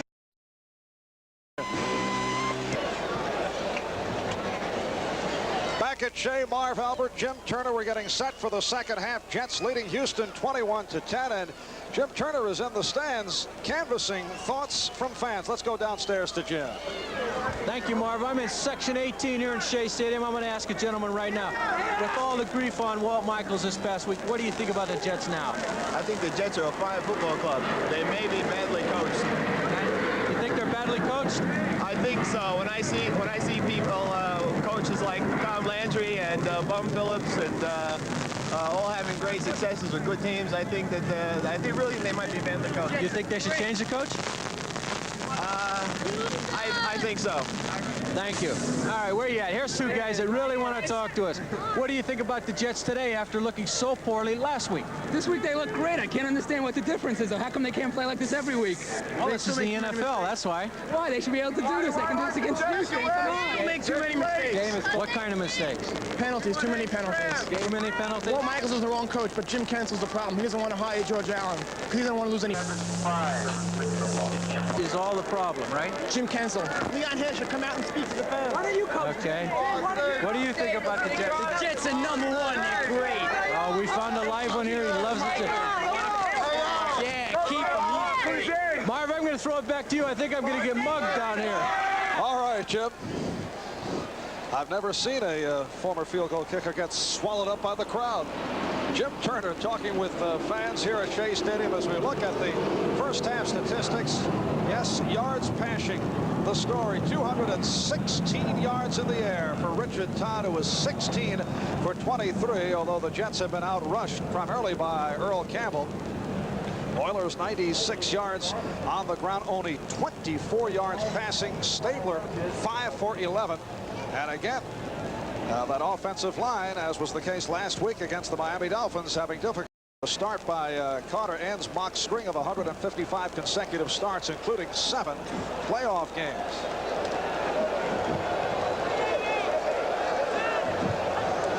First out at the 20-yard line. Campbell with a short pickup. Marty Lyons making the stop on the play. Gastineau, Salam, Lyons, Klecko up front. Superb first half for Joe Klecko. And the linebackers, Butto, Blinka, and Mel. The Jet defensive unit with their finest play of the season in the first half. Darrell Ray picking up a key interception. That did Johnny Lynn. Lynn's intercept leading to the Flea Flecker touchdown. Todd to Augustiniak, to Todd to Walker. 2nd and 9. Here's Campbell. Marty Lyons stopping Earl Campbell. Campbell scored the Houston touchdown, his first touchdown of the season. In fact, for the Oilers, their first rushing touchdown of the season. Ronnie Coleman has replaced Rob Carpenter. And the Jets go with a 5th defensive back. Johnny Lynn has come on in his 3rd and 13. Ken Stabler 6 for 12, but no yardage at all picked up in the air. He tried to cross him up, did not work. Campbell stopped on the draw by Lyons, Buttle, and Bell. So the Jet defensive unit has come out strong on this first series by the Oilers to get the 3rd quarter underway. Obvious passing situation, and Stabler tried to cross the Jets up, but the Jets did not go for it.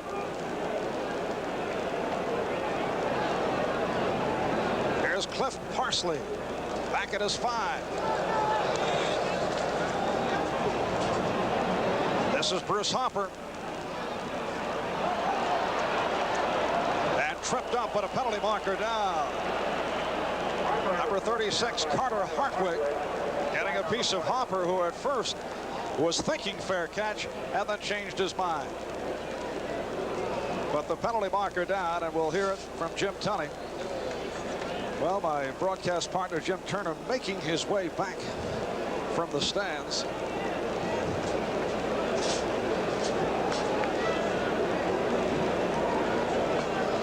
The Jets hard hit by penalties in the 2nd quarter, and they're marking it off again. Illegal block from the rear, number 26, during the run back. First down. Dykes called for the illegal block, and the Jets, as you look at their offensive alignment, 1st and 10 at the 26-yard line. Augustiniak and McNeil in the backfield. There's the front line. Todd going sideline for Walker. Out of bounds for the first down. Greg Bingham pushed him out. So Wesley Walker, who has had an excellent day, he has caught 2 touchdown passes. Doris, Kennard, and Bethea up front for Houston. And the linebackers, Washington, Hunt, Bingham, Brazil. J.C. Wilson has been a favorite target of Richard Todd. First down for the Jets at their 38-yard line. We are early 3rd quarter.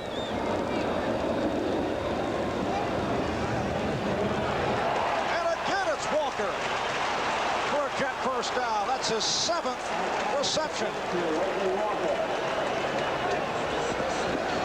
Wait a moment, he may have been out of bounds. The official called that one out of bounds, Marv. Ooh, I'm glad to be back in the booth. Welcome back, Jim. No, they wanted me to put my shoes on and kick. All right, here's the reception by Walker, and 1 foot.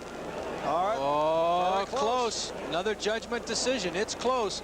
You know, there's a big discussion. When is it? When is he in? When is he out? When is it a reception? I like what Richard's doing, though. He's continuing to flood the zones and spread his receivers out. 2nd and 10. McNeil a yard on the play. Kent Kennard, the nose guard, making the stop.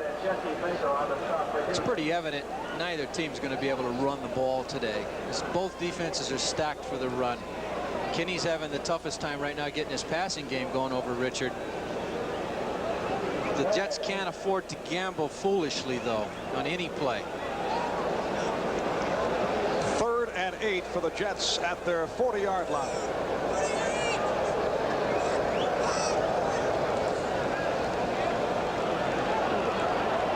Oh, beautiful catch by Bobby Jones.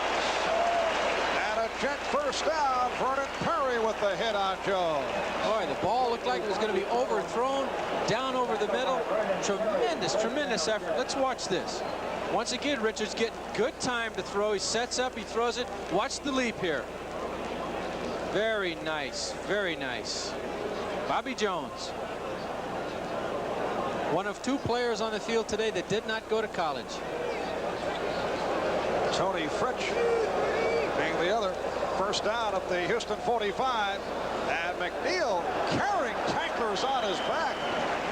Vernon Perry wrestled him down. Illustration of the strength of 5'11", 225-pounder Freeman McNeil, the rookie out of UCLA. I know we've mentioned it before, Marv, but the Jets are running to the left over Chris Ward now that Powell's out of the game today, and over Randy Rasmussen, my old teammate, the last survivor from the 1968 Super Bowl team. Tell me he's not an old man. We'll pass on your comments. 2nd and 5. And McNeil not able to turn it. Darrell Hunt closing it off at the far side. On the subject of Randy Rasmussen, he is, by playing today, set the Jet record for most games played at 196. He was tied with another former teammate of yours, Winston Hill. So he has passed Winston by despite the sprained foot. And during the week, he was considered to be a doubtful. Well, you admire Randy as a person, but his longevity in the game and his contributions tremendous. Jets have a 3rd and 6 at the Houston 40. Todd is 18 for 25. Intended for Kenny Lewis. Robert Brazil covering on the play. And Chuck Ramsey will leave the punting unit on. So the Jet drive is stopped. 4.5 minutes have gone by in this 3rd quarter. The Jets looking for their first win of the 81 season. They come in at 0-3. Houston at 2-1, a victory over the Rams in LA, beat the Browns in Cleveland 9-3, and then lost to Miami last week 16-10. 5th punt of the day for Ramsey. Again looks to Aguilar to keep it away from Roaches. He got that one. Flags down.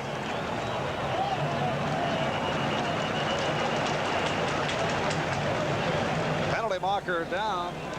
Ramsey tried to angle it in his last punt attempt and nearly put it out of the 1. Procedure call against the Jets. How many is that today, Marv? Too many. It's interesting that the Jet offense has shut down, forcing Ramsey to punt these short ones just a few yards out of Pat Leahy's range.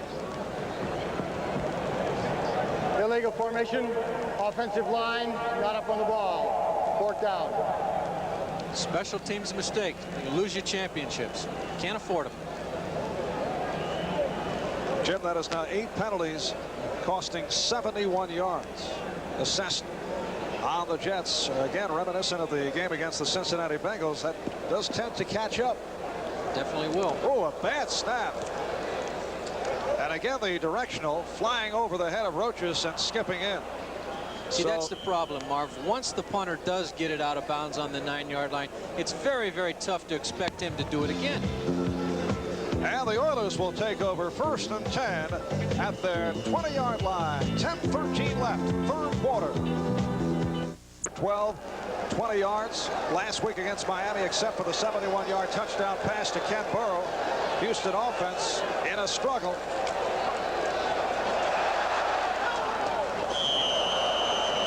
incomplete.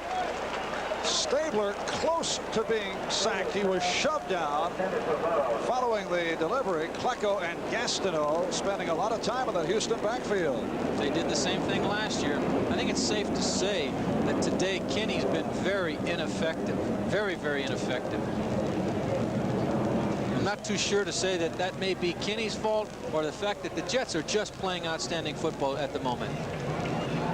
2nd and 10 for Houston, back at their 20. And again, he is sacked.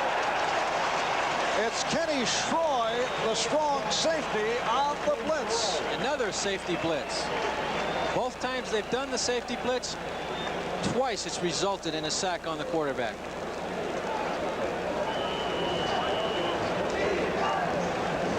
Watch him come in. Kenny's got nowhere to go but down. Tremendous play by Kenny Schroy. And that's the 4th sack of the day by the New York Jets. They're getting their sacks through the safety blitz a little bit different than what Miami did to Kenny Stabler last week. Last week it was Bob Baumhauer going right through the middle. Darrell Ray with a sack early. Look out. It is a safety.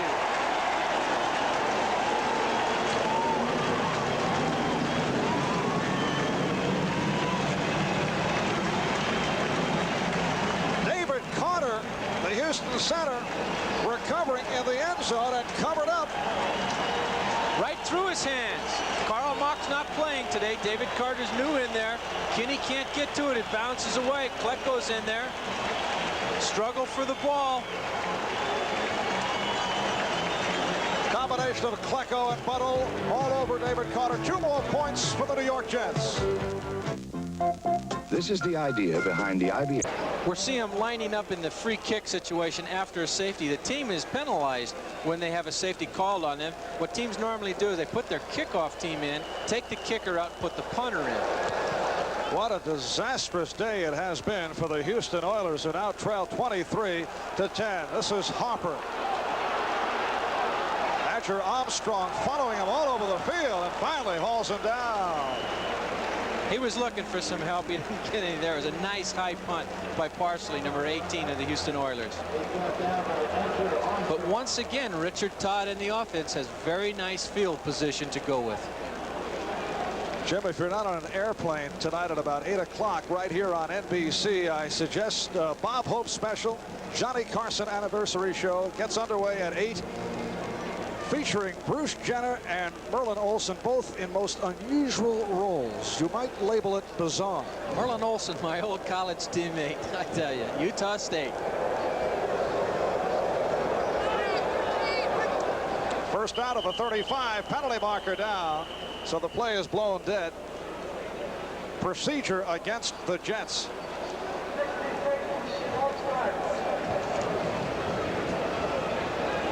Another penalty. Right here, let's pause briefly for station identification. This is the NBC Television Network. KXAS TV, Channel 5, Fort Worth, Dallas.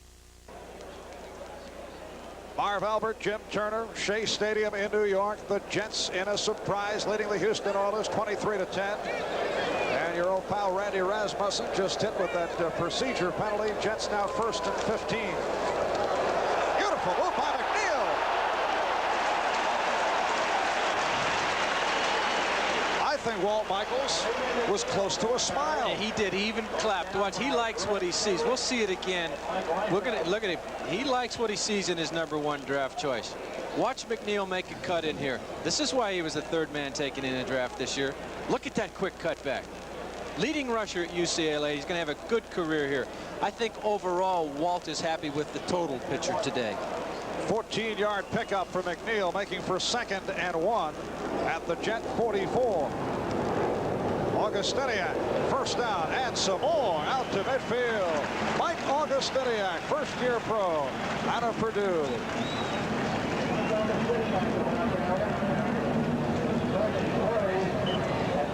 The Jets are getting off the ball. Watch him.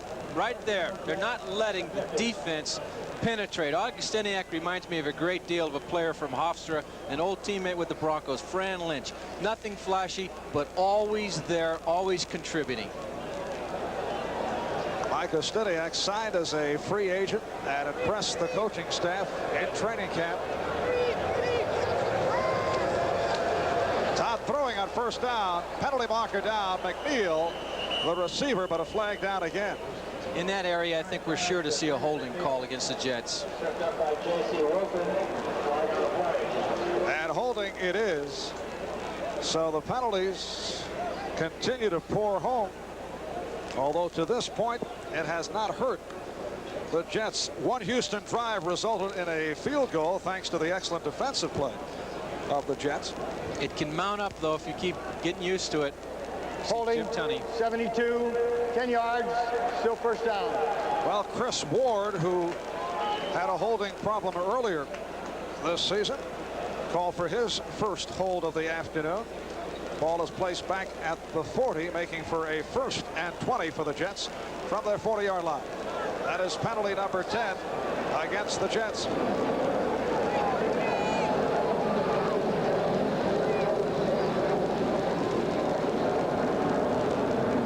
Todd with lots of time, but broken up. J.C. Wilson batting it away from Wesley Walker. All right, here's an update on what's going around the NFL. Let's go back to NFL 81. All right, Brian, Jim and I saw the Baltimore Colts have many a problem with that Denver defense last week. The Colt offense, after whipping New England in the opener, not able to get going. Well, the Denver defense is awesome in itself. Jets have a 2nd and 20 at their 40-yard line. McNeil. Recovered by the Oilers. Freeman McNeil with the game's first fumble. Carter Hartwig, the 3-year veteran out of Southern California, able to cover up, and so Houston with a break. It's the first time this year that McNeil has played a great amount of the time, and it comes right out. Watch it, buffed it right up. Carter Hartwig. Called. We'll be back in a moment. 19. Back at Shea Stadium in New York, I'm Marv Albert along with Jim Turner. The Houston Oilers have just recovered a fumble. Rookie running back Freeman McNeil coughing one up. Carter Hartwig able to cover up. So Houston with an opportunity, first down at the Jet 44. Earl Campbell slanting to the right. And he fumbles and the Jets recover. Mel and Blinka involved. Looked to be Lance Mel, second-year man out of Penn State, who was able to cover up an exchange of fumbles. Momentum. It happens all the time. Watch it. The quick pitch from the eye, a handoff rather, with Timmy Wilson leading. Oh, it went right out. They went for the ball, put the helmet in there. Big turnover. The Jets have to take advantage of these turnovers. One thing we see different today is the time of possession for the Jets. To date, they've had the ball the least amount of time. Jets first down at their 42-yard line. 7.5 left, third quarter. Jets 23, Oilers 10. Augustiniak. First down and more.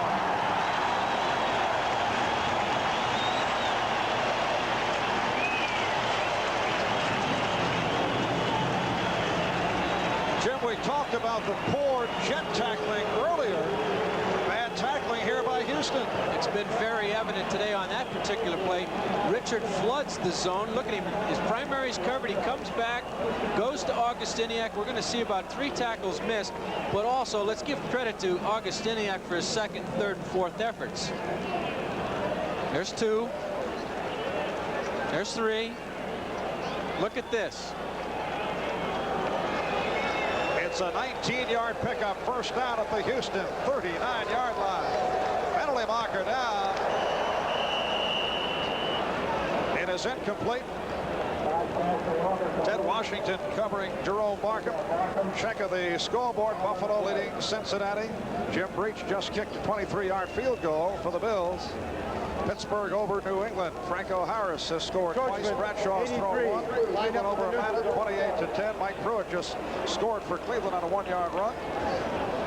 Detroit on an Ed Murray field goal from 36 yards out, leading Oakland. Philadelphia over Washington. Redskins looking for their first win of the season. Louis Giamona, former Jet, just took one in for the Eagles. And Miami over Baltimore.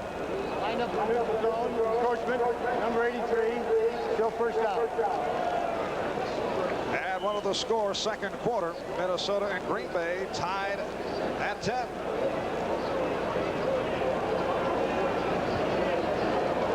Jerome Markham called on that penalty. So the Jets are hit with their 13th penalty. It is a 1st and 15 at the 45.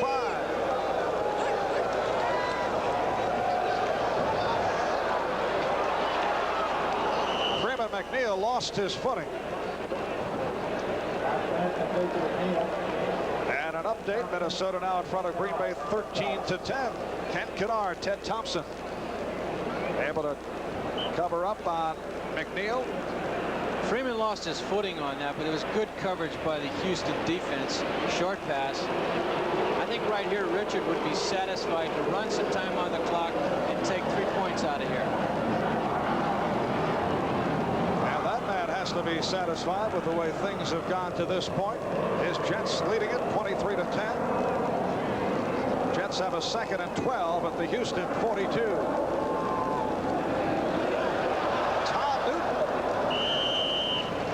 Nice fake by Todd. Baker and Bingham combined to make the stop, but they are short of a first down.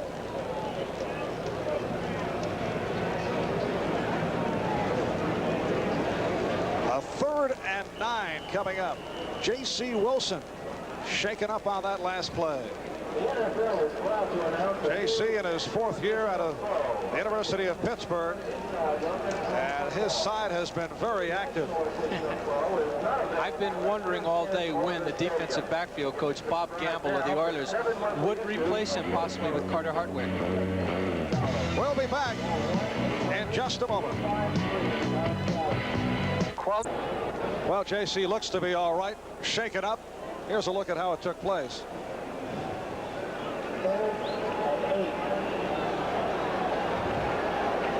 That's hitting is for sure right there. He put his shoulder into Newton.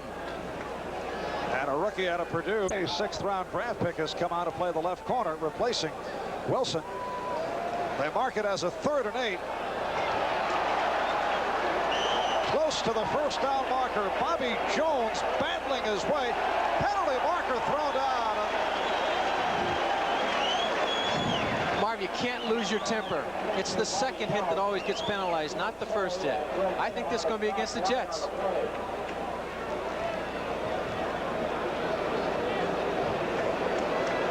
This is a game that was penalty-free, or virtually penalty-free in the first quarter. Very quick-moving first quarter, but they've certainly made up for it, particularly in the 2nd and 3rd quarters.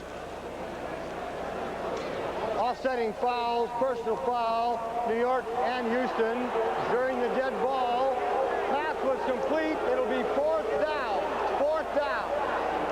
Well, let's take a look at it again. I think we're going to see there should have been a foul on the Houston Oilers. Nice catch. A good effort here. He breaks a tackle. He gets through. But watch what happens in here. He's down. Now, boom. There should have been a flag thrown there. But he gets up, he gets mad, you throw the ball back. Never does the second hit. See, watch it. Don't lose your poise in a big game.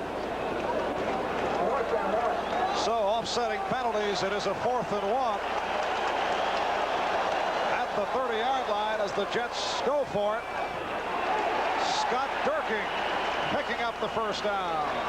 It's going to be close, Marv.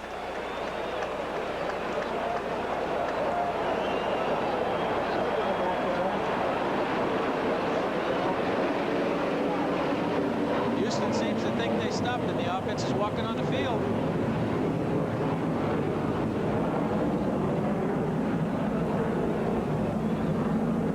All right, here come the yardsticks. Just under 6 minutes remaining, third quarter.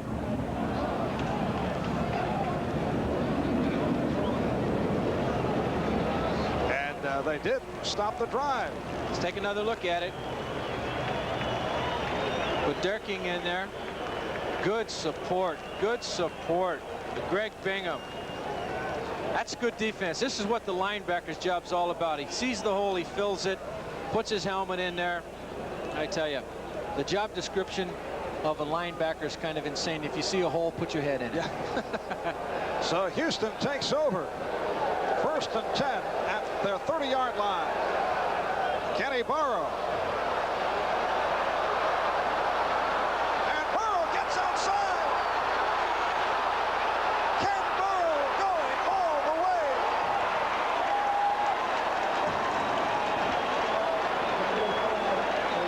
An enormous play for the Houston Oilers to move right back in it. Beautiful block thrown by Mike Renfro to help unleash 0-0 Ken Burrow. Watch number 82. Watch it now. It's a simple smash play. He just comes across 3 yards deep. His talent takes it the rest of the way and his speed. But we've said it all along, when Stabler's in the game, watch what happens. You can't afford this type of a run back against you. Maybe they should have kicked the field goal to make it 26-10. Something to think about. The Jets maybe should have kicked the field goal. Well, in that situation, you really could second guess either way. Oh, sure you can. Most calls can be second guess. I was just thinking, as a kicker, I always wanted to kick. Yeah. 70-yard run by Burrow. And here's Tony Fritsch, important extra point, and he's got it.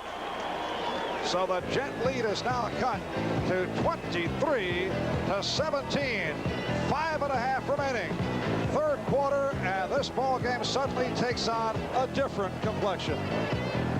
With his third touchdown of the season, going 70 yards off the pass from Stabler, and the Jets now lead it 23-17. Kenny Lewis. Lewis put on a move and almost got the daylight. Marv, that was a very nice kickoff by Tony Fritsch. 1 yard deep in the end zone. This has been an entertaining game. And the Oilers are right back in it. The Jets moving in front, leading at halftime 21-10. Buffalo with the 21-10 lead on Cincinnati now in the fourth quarter. Jets first down at their 30-yard line. McNeil and Augustiniak in the backfield. This is McNeil. Turning up to the 35, setting up a 2nd and 5. McNeil stopped by Skogstad and Hunt. This telecast is presented by authority of the National Football League, and it's intended for the private use of our audience. Any rebroadcast or other use of this telecast without the express written consent of the New York Jets and the National Football League is prohibited. I think the fans so far in these 3 quarters have certainly been entertained. Well, we've seen a little bit of everything. A flea flicker, a safety. Reverse. 2nd and 5. Intended for Bobby Jones, broken up by J.C. Wilson, who apparently is all right. He was shaken up on the last series. We've mentioned his name several times, many times that other teams are picking on him, but he has made some very big plays today. JC's a veteran. He knows they're trying to come in and watch the line play. There's Elvin Bethea coming in on a rush. The old veteran of 14 years, blocked 2 field goals a couple of weeks ago against David Jacobs in Cleveland. This real test now for the Jets. They had the comfortable lead and wiped away the pressure, and now being threatened by the Oilers. Wesley Walker, and what a day he has had. Richard Todd came right back against J.C. Wilson, came right back to it. He fell down. J.C. fell down again, but I tell you, I like Richard's brashness today. He's coming out confident, cocky. They've got a good game plan. We'll see it here again. He's looking at the receiver all the way because he knows he can beat Wilson. Watch this. Wilson does slip. He's down, but Walker's having a big day. That's his 7th reception of the day. That is a career high for the 5-year man out of the University of California. He's had an injury-plagued career.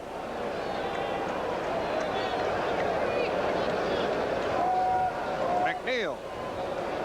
And he is trapped back behind the line.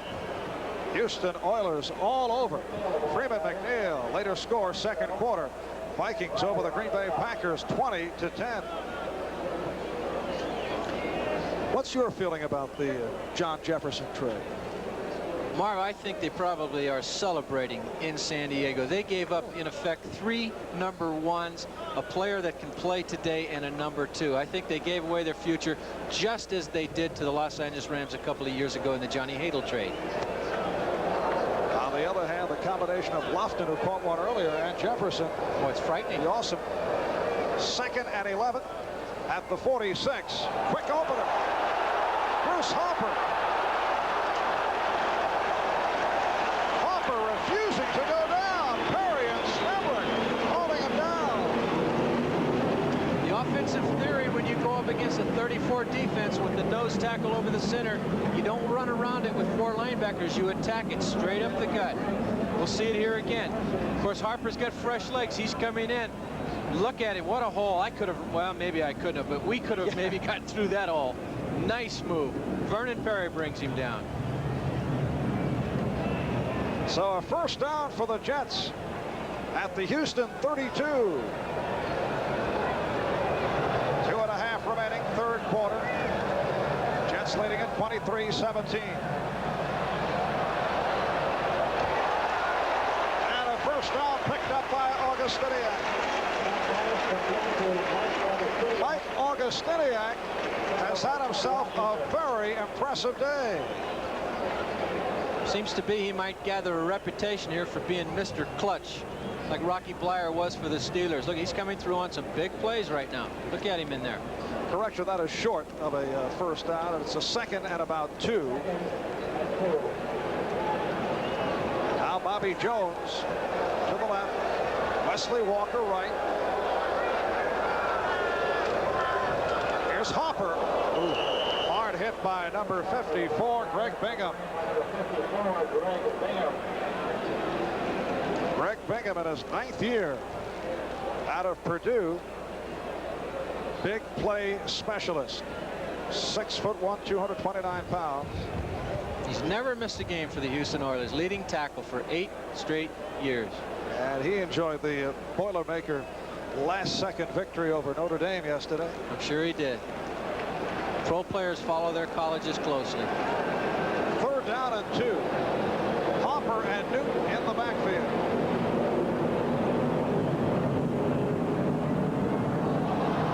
Nearly picked off by Perry. Vernon Perry was cradling it, but Todd threw a bullet. Well, Todd threw a bullet, but he also looked at his receiver all the way from the start, and it was easy for Vernon Perry to read the direction that the quarterback was going to throw. These 3 points can be vital because the scoring combination as it is right now, 1 touchdown, and the Oilers can still take the lead. Pat Leahy has come on. Pat Ryan will hold. It is a 42-yard attempt for Leahy, who is 4 for 5 this season. It is good. Nice kick, Pat. 45-yard field goal for Pat Leahy. And the Jets have taken a 26-17 lead on Houston with 55 seconds remaining in this third quarter. A reminder, next Sunday, join host Brian Gumbel for NFL 81. All the scores, late breaking news, all the highlights from all the games around the NFL, and then doubleheader of NFL action featuring the AFC East battle. Burt Jones leading the Baltimore Colts against the Buffalo Bills, and the Cleveland Browns playing the Rams in LA. Check your local listings for the games in your area. That's next Sunday, 12:30 Eastern Time on NFL 81.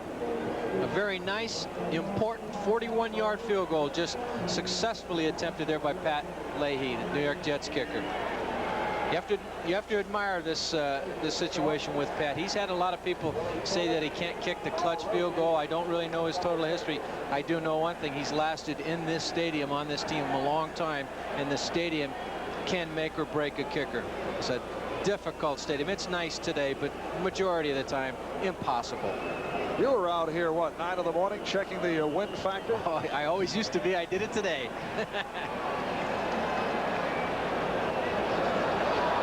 Carl Roches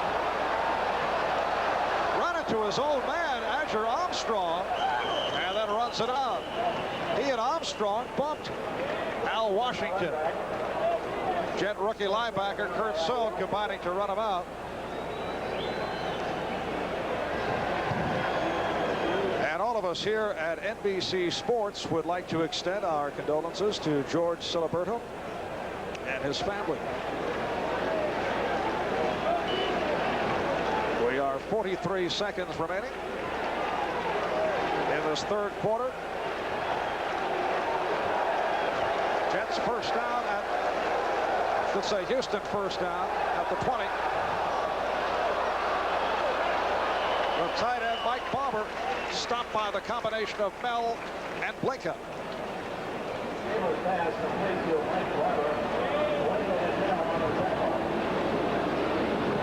Mike Barber has had a difficult season. Last year, 59 receptions, most ever by a Houston tight end. He has dropped some in critical situations. Yes, he has, and that may be why they haven't thrown to him a tremendous amount of the time this year. Time running down in this third quarter, a 2nd and 5 coming up.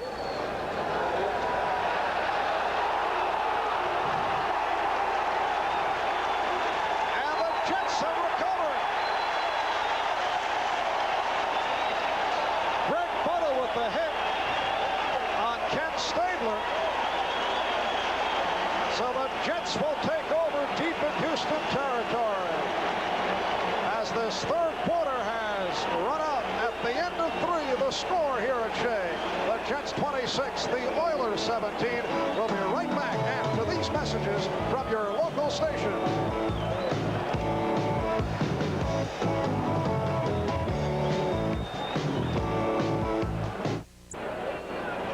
Take a look at what we see here. Watch. He does fumble the ball. It's knocked down by Butter, but watch number 48, Schroy there. He knows the ball's on the ground. He holds Kinney so that he can't get the ball that's at his feet.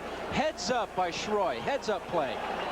And Houston with their 4th turnover. Jets take over first down at the Houston 20 as we open up fourth quarter. Jets lead it 26-17. Play action for Tom.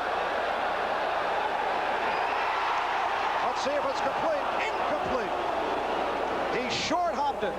Jerome Barkham picking it off the grass. Close call there. Very close call there. Good call, ref. Good call. I won't question you again for a little while. Yes, on the replay, a no question. No question. But once again, I like the offensive game plan today of the Jets. They are attacking. They're not laying back. They're attacking. Todd has a 2nd and 10 at the 20.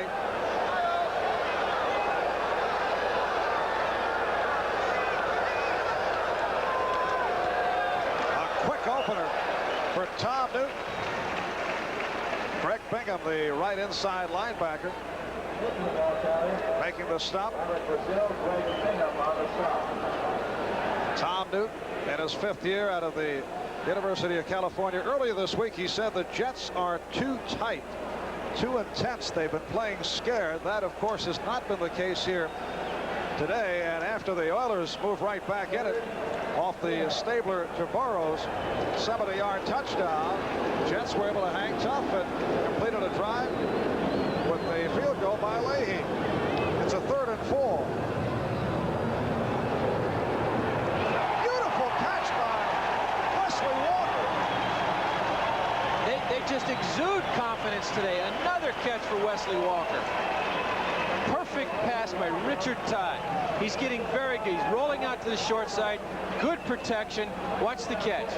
Beautiful. It's so graceful through the air. Yes, sir. Good call, ref. Very nicely done by Wesley Walker. It It is a 1st and goal down at the 2. Walker's 8th reception. That's a personal high for Wesley. Richard Todd is 24 for 37. Over 300 yards in the air. Kevin Long trying to weave his way in. Well, you accomplish a couple of things down here by calling a play like that. First, let the clock run. You get a couple of yards. Let your receivers rest a while. They're having a big problem with some fans here on the sidelines. I really do like the confidence of the New York Jet offense today. It'll be a 2nd and goal. At about the 2-yard line, over at the far side. Some of the specials here at Shea having difficulty with several fans. And the crowd is reacting. Touchdown for Kevin Long.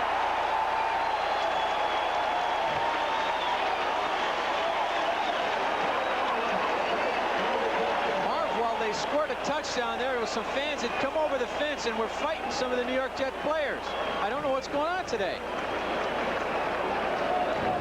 Well, there were promises of demonstrations and pickets for outside Shea Stadium.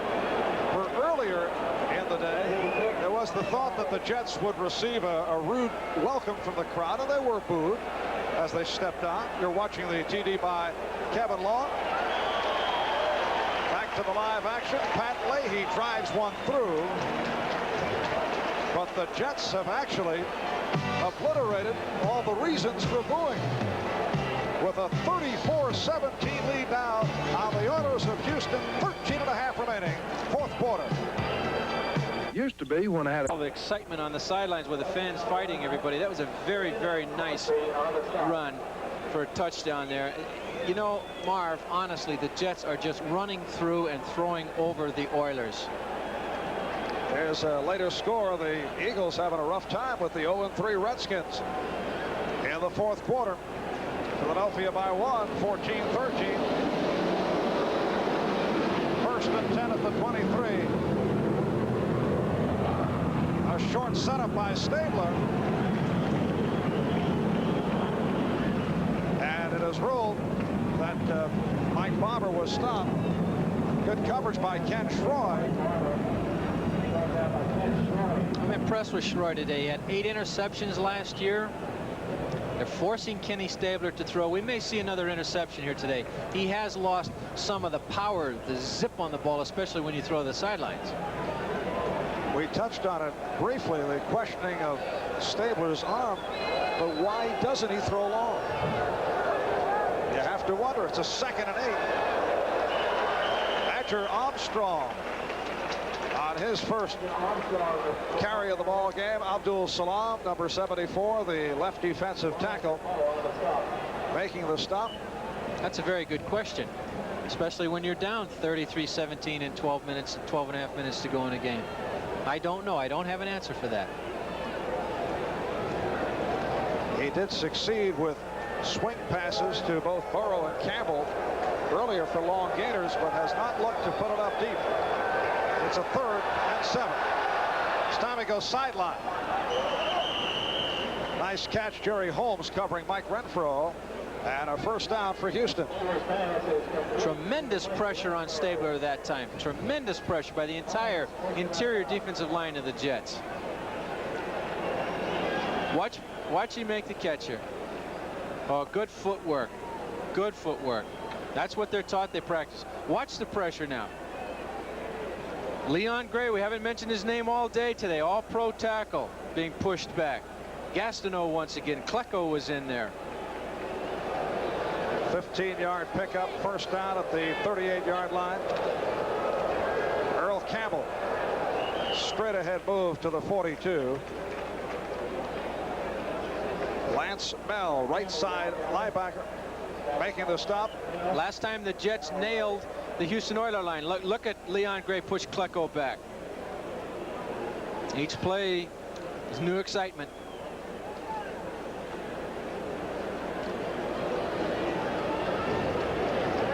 Second and 7 for Houston at their 42-yard line. Jets go with the 5th defensive back. looking for Burrow, but it was underthrown. Donald Duck covering on the play. And we're set for an NFL update. Let's go to Byron Day in New York. Thanks, Marvin. The Silver Dome in Detroit. The Lions are gambling on 4th down ahead 3-zip. Tom Skledaney completes a pass to Calicut. Detroit has a first down. This eventually led to a field goal. Now let's back to Marv. All right, Byron. Jets leading Houston 33-17. We have 11.5 remaining in this fourth quarter. And the Jets with a 33-17 lead. 3rd and 7 for Stabler. And that's sack number 5 for the New York Jets. Gastineau with his second.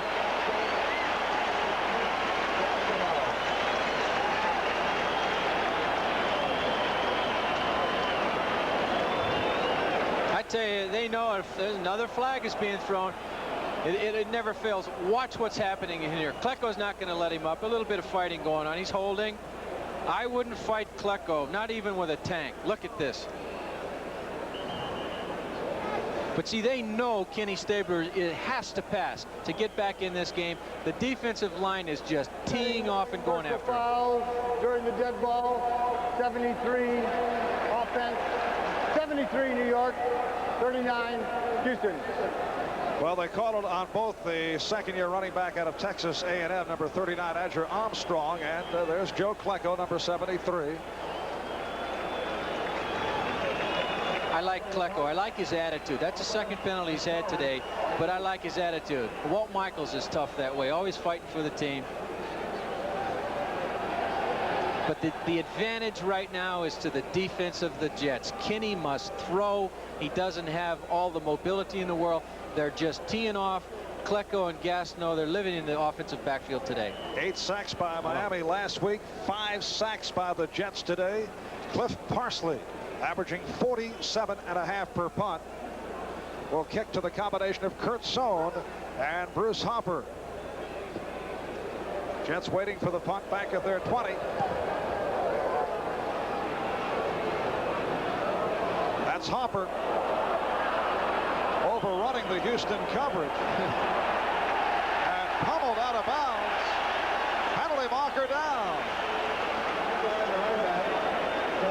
Tempers are flaring. Houston knows that they should win this game. The Jets are just fighting. They're not going to let them win the game. I'll tell you, there's no question in my mind that the Houston Oilers are missing their offensive center Carl Mock, and the fact that all-pro guard Bob Young is no longer on the ball club.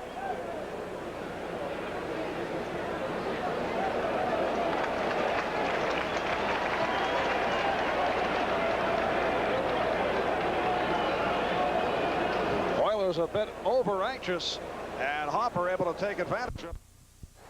Eventually bumped Hopper out of bounds, and a flag thrown because had the perfect opportunity there to wipe out a punt return man. Foul, late hit out of bounds, number 20, first down. So the late hit called on Willie Tullis. And the Jets first down at their 45-yard line. Richard Todd is now 23 for 36.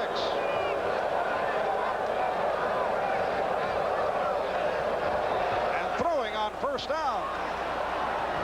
Had to change his mind off the big rush by Houston. Number 90, Darryl Skogstad, first-year man out of California, Berkeley, getting it, along with inside linebacker Darrell Hunt. Good decision by Richard Todd then. He was flushed out of the pocket. Many quarterbacks will throw out of fright right here. He steps up, he feels the pressure. Rather than throw, he just lays it down. It's a smart play. Just open the window and let that plane through. 2nd and 10. For the Jets at their 45-yard line. 4 minutes gone by in this fourth quarter.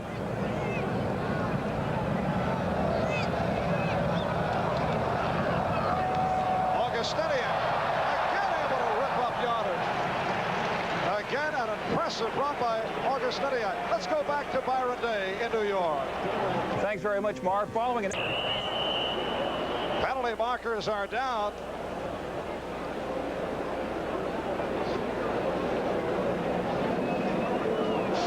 So the penalties continue to be called here in this fourth quarter. Start, quarterback, 14.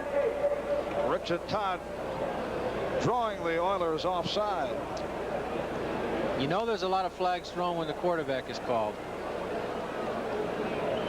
I see now what Walt Michaels liked in Augustiniak. False start, number 14. Still third down. All right, Jim, that is penalty number 14 called on the Jets. Well, Miami and Baltimore tied at 14. The Colts able to bounce back after the convincing defeat at the hands of the Denver Broncos last week in Denver. Third down, 6 for the Jets at their 49. Penalty marker again. And let's see what the call is here. Oh, my. Wesley Walker claiming he was tripped up. And no penalty. I think we're going to see that he was tackled, not tripped up. I don't blame you, Walt. I don't blame you at all. There was a flag at the line of scrimmage, but there should have been a flag downfield. Maybe we'll get to see it. Oh, he was tackled. Great camera work, gentlemen. Great camera work. There's no question about that.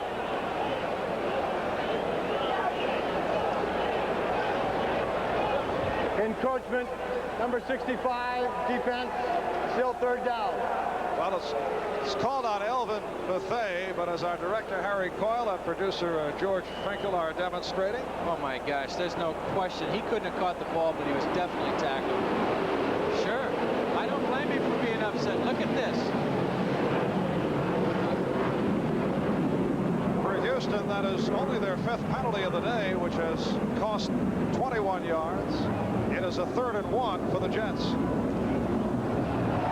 Kevin Long, first down. Kevin Long has been very effective, although does not have a big yardage total. Has done the job. Long stopped by a combination of Skogstad, Hunt, and Perry. To date, the Houston Oilers defense has been left on the field too many times in these first 4 games. I think we're seeing a very tired defense right now, and I can't blame some of these fellas when the Jets can run through them for 3 and 4 yards and pick up a first down. Coming in, the Houston defense ranked 4th in the AFC, but the Jets will certainly influence the stats come next week. Mike Augustiniak, who going into today's play had carried the ball only 5 times for 23 yards, but they've been calling his number. Well, Marv, the word around the league is that the offensive teams were going to get well against the Jets and the Baltimore Colts. We're seeing what's happening here at Shea today, and also what's happening to Miami and Baltimore. Second down 5 for the Jets at the Houston 36. The Jets leading at 33-17. They have benefited from a successful flea flicker for a touchdown and from a safety.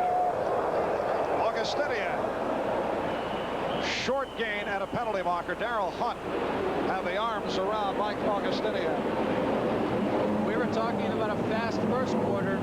The last 2 and a half here have been just flag filled.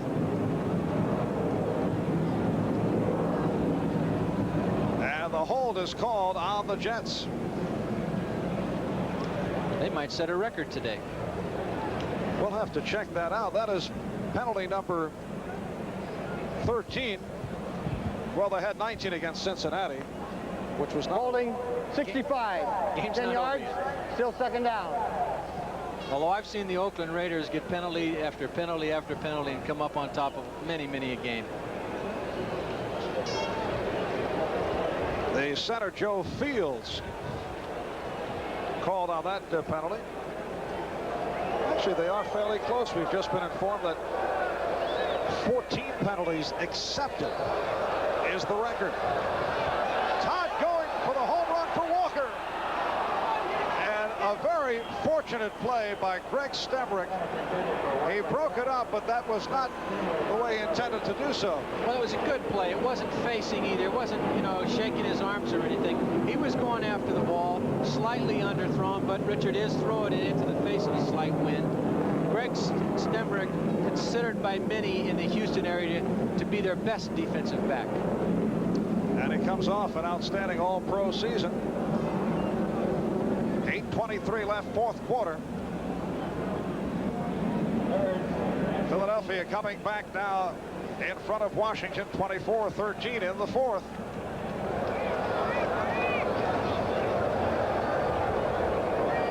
Third and long. And it's Kenny Lewis stopped. So the Jets will be forced to punt. And a very important series upcoming now for the Houston Oilers. Oh, it's make or break time now for Kenny Stabler and the Houston Oilers. This is a good time now for Ramsey, the Jet punter, not to punt it right straight down. Just bunt the ball. Kick it over the line of scrimmage to one of the corners and let it bounce down there. Don't try to hit it out on the spiral in the air.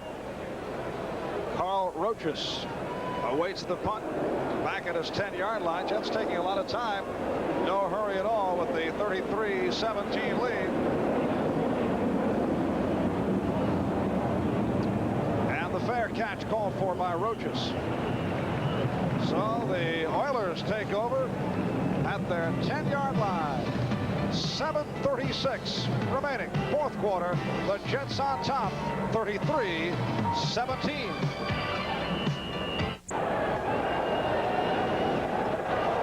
Second and 20 back at the 10. Jets just teeing off and getting to Stabler. That time he was fortunate to get it away. He did the only thing he could do there. Klecko had him in the end zone for a safety. He just threw it away. Walt Michaels has to feel very good inside at this moment. All the pressure he took. People blatantly and openly saying the man should be fired today. He has to feel very good about his team's performance, with the exception of the penalties. Of course, another question will be raised by Michaels' critics tomorrow. They'll say, why couldn't the Jets be playing like this all along? And if they look bad next week, it'll start all over again. Stabler throwing sideline and underthrows. Intended pass for Mike Renfro. A hand for the Jet defensive unit.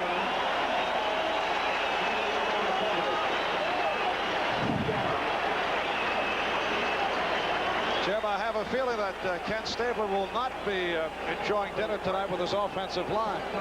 No, I don't think he will, but that pass is a good case in point of what we've been discussing. The ball was underthrown with no velocity on it at all. So the punt upcoming by Cliff Parsley. And a short punt off the side of his foot. Kurt Sohn. Good coverage by the Oilers.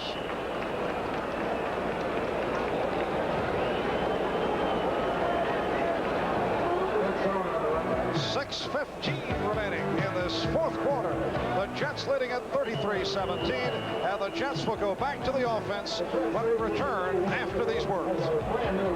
Today, when many makers are taking quality out of their cigars, Dutch Masters is putting more in.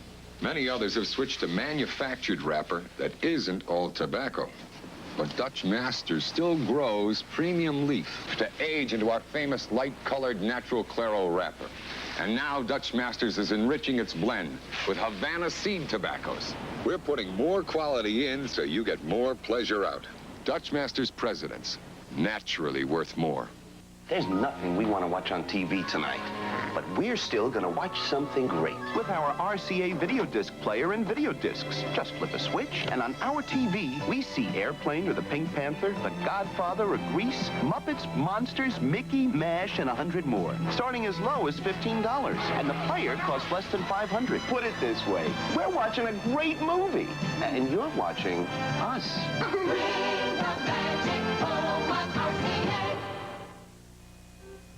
When Lou Picone gets thirsty, Burt Jones suggests ice. Brian Sipe can make Newsom awesome.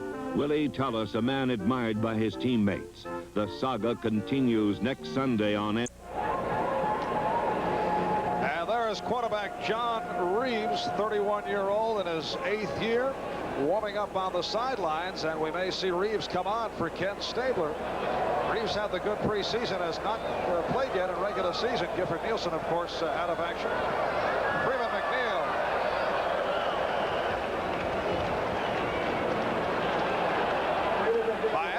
front of Baltimore, 21-14 in the third quarter.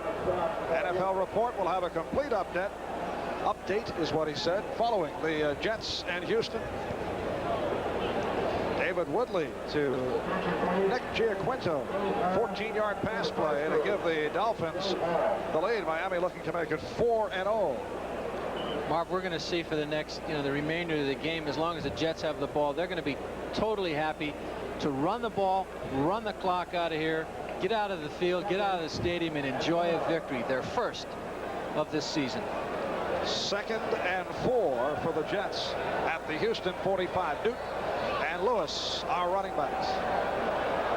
Richard Todd dumping it off.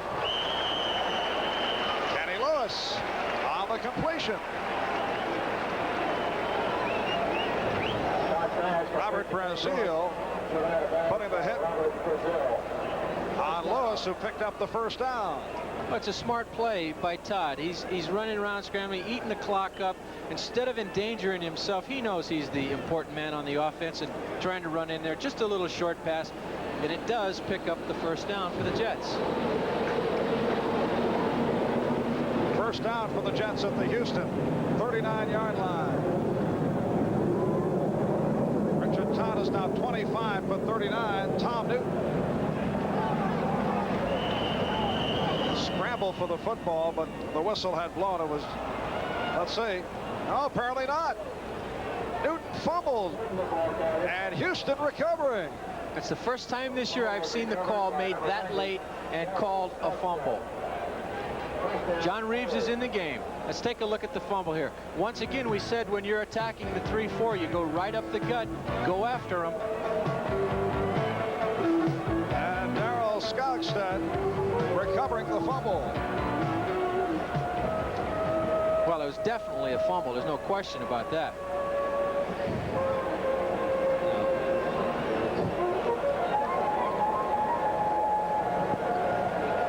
John Reeves has 1st and 10 at his 34. Earl Campbell hit out of bounds near the 40-yard line by Johnny Lynn. Had Gifford Nielsen been the backup, you feel Ed Biles would have pulled Stabler earlier? I really do, yes. Gifford has a lot of support in Houston. So does Kinney, actually. He is the old veteran. He is an old fox, but Gifford's arm has a little more zip on it. Well, so does John Reeves at this point. Reeves called the Oilers the day that Ken Stabler announced his retirement, went to camp, had the good preseason, and was signed. Intended for Burrow, covered by Dykes. That was a good pass. Coming off the bench, warming up for 2 or 3 seconds. That may have been a drop ball. Kenny Burrow usually comes up with that catch. You can see him. He's a little upset with himself right now. Nothing's gone well for the Oilers today, obviously. We'll see it again. A little bit out in front of him, but we've seen it. We've seen him catch that ball before. So it's a 3rd and 4 at the 40-yard line. Next week, Houston Oilers are home for Cincinnati in 2 weeks. Home for Seattle. Next Sunday, the Jets will play at Miami, and then 3 straight at home. There's a penalty marker. A familiar scene here at Shea today. Adger Armstrong, the intended receiver. But Joe Klecko's so excited about having the field day that he's having along with Gastineau today. He wanted to get a quick start. Look at the Baltimore Colts. They are right back, tied at 21 in the 3rd quarter. That's not the same team we saw last week, is it, Marv? Tough club to figure. Upset New England in the opener. Offside, 73, defense, first down. Joe Klecko on the offside. That ties the New York Jet club record for most penalties accepted by the opposition. That's number 14. Burt Jones to Ray Butler, 68 yards to tie it for the Colts. First down for Houston. Diving attempt. Mike Holston, the rookie out of Morgan State, covered by Donald Dykes, and Holston able to come up with a catch. Holston, a 3rd-round draft pick. In fact, Houston's first pick, because their first 2 selections went to Oakland for Dave Casper. They're very high on young Mike Holston, number 84 out of Morgan State. There's been a change at left tackle. Angelo Field, bigger than life itself, is out at left tackle. First down for the Oilers at the Jet 40-yard line. Penalty marker down. Tim Wilson, the ball carrier, another fumble. And the Jets have recovered. Joe Klecko with the hard hit. But there is a flag down. We just see Klecko coming in. He's having a field day today. Makes the original hit, coughs it up.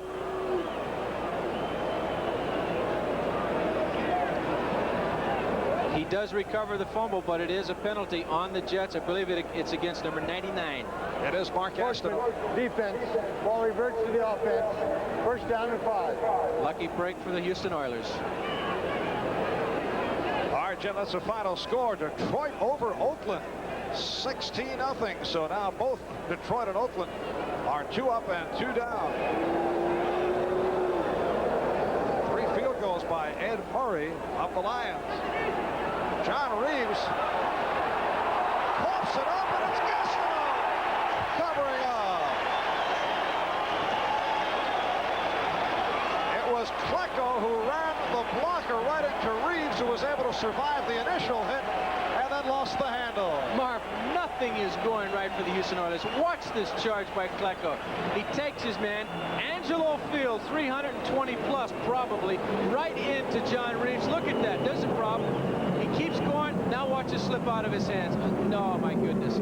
Mark Gastineau and Joe Klecko today. And we are seeing the New York Jets that we saw during the preseason.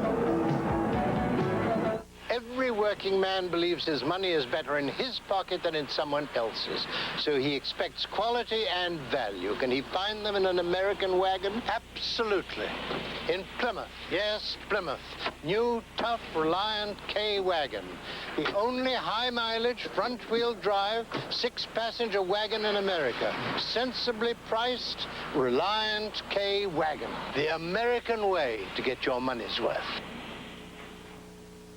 This is Polaroid's new Sun camera, a new system with the fastest color print film made, 600 speed. But it needs one more thing to turn bad light into good pictures. What's that? A piece of the sun. Daddy long legs. There, a piece of the sun does it. Turn this bad light into a good picture. Sure, you use this on every shot. You see, you've never been so sure of an instant picture. Lovely. Now you just reach up. Well, don't waste it. You've never been so sure. I'd like to remind everyone that no one is permitted. A very enjoyable afternoon for this young man, Joe Klecko. That Jet front line has been magnificent. Klecko, Gastineau, Lions, and Salam. Jets take over at their 47-yard line. 4:45 remaining in the fourth quarter. McNeil on a spin move. The Jets leading it 33-17. As you see, Houston with 5 turnovers on the day. And I'll make an admission to you right here, Marv. I did not think Joe Klecko was that good until I saw him right here for the first time personally myself. I thought maybe a little bit of it might have been the New York media buildup, but he is an outstanding defensive end. He has received the good press and a couple of cameo roles and motion pictures. Did not hurt the hype, but he has played very well these past 2 years.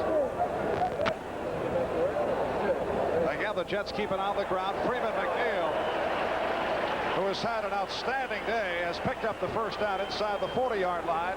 Skogstad and Thompson combined on the stop. Buffalo and Cincinnati, as you saw, in overtime. That surprises me. Buffalo's running over everybody this year. And next week, Cincinnati will be playing the Houston Oilers. Walt Michaels, offensive coordinator Joe Walt.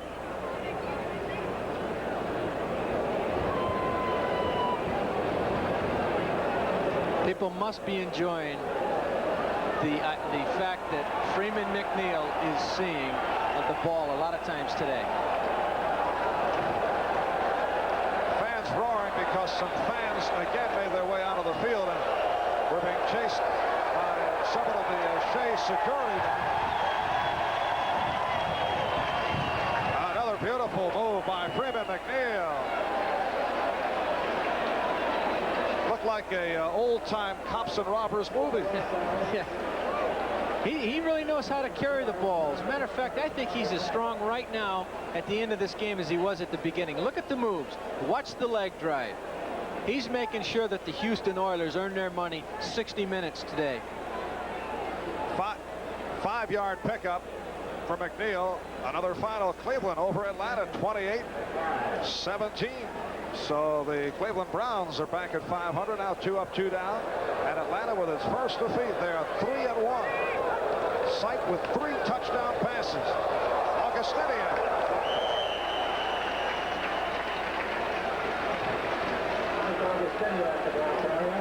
Today, the shuffling of the running backs worked very well because Richard Todd able to set it up with the pass. You're so right. If you can use the passing game, your running game will work. Augustiniak, I'm just totally impressed with him, but he did take a blow right then on the sidelines from number 36, Carter Hartwick. Hartwick put the helmet right on him.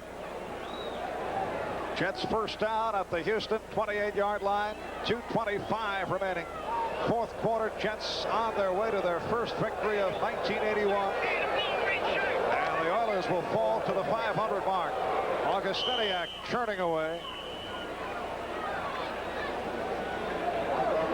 John Corker, backup linebacker, making the stop. So Ed Biles has emptied the bench in these final minutes. All the scores and highlights, complete update on the NFL Report with Bryant following the Jets in Houston here at Shea. Now the 2-minute warning. So the score here at Shea, Jets 33, Oilers 17. Jim, going into today's game, most of the questions revolved around the New York Jets. What does Eddie Biles do with his offense when he addresses himself to that problem when he returns to Houston? Well, their goals this year when they hired Jim Schaffner as their offensive coordinator was to become more diversified, less dependence upon Frisch and Earl Campbell, but we just don't see that today. They are hurting in their offensive line. It is a 2nd and 9 at the 27-yard line. 2 minutes remaining in the game. Kenny Lewis tripped up. Pitch out to Kenny Lewis, tripped up by J.C. Wilson. And now Philadelphia pulling away in the fourth quarter. Is that right? I see Carl Mock, or I saw him on defense. He played the nose guard position. That to keep his consecutive game streak alive. Mock was hobbling around last week. David Carter replaced him, starting at center. Mock just played in that last down. And I bet he snuck on the field to do it. I know Carl Mock well. He is a tough, good, loyal football player. He had a string of 155 consecutive starts during the playoffs, but obviously must have a string of consecutive games going. So Carl made his way out of the field. Timeout called, 1:21 remaining in the game. The executive producer of NBC Sports is Don Ohlmeyer. Football's coordinating producer is Ted Nathanson. The telecast of today's game has been produced by George Finkel, directed by Harry Coyle, technical director Arnold Rand, and associate director Joe Michaels. Thanks to our statisticians Mike Alber and John Gallagher, and our spotters Mike and John, our statistician John Hewitt. Marv is a great pitcher on the Oiler bench right now. Stabler, Leon Gray, Kenny Burrow, and Earl Campbell. And I'll tell you, they are not very pleased with themselves. Carl Mock's down there giggling about sneaking in as a nose tackle on defense. There it is. We see Stabler and Campbell. I tell you, they are not very pleased. They know that when they get back to Houston, they have to totally reevaluate what has gone on with them this year. They will go back at 2 up and 2 down. Thoroughly beaten here by the Jets. It's a 3rd and 9. Lewis with a short pickup. Greg Bingham on the stop. And again, overtime. New England and Pittsburgh. Second overtime game of the day. Tied at 21. Marv, on the other hand, I won't be in New York this week to read all the reviews of this game, but I'm going to find it very, very interesting to see how Walt Michaels, his offense, Joe Walton, and the defensive coaches are treated. They did do a very good job today at Shea Stadium. Jim, I'll send you the clips. I'll take them. I would enjoy reading them.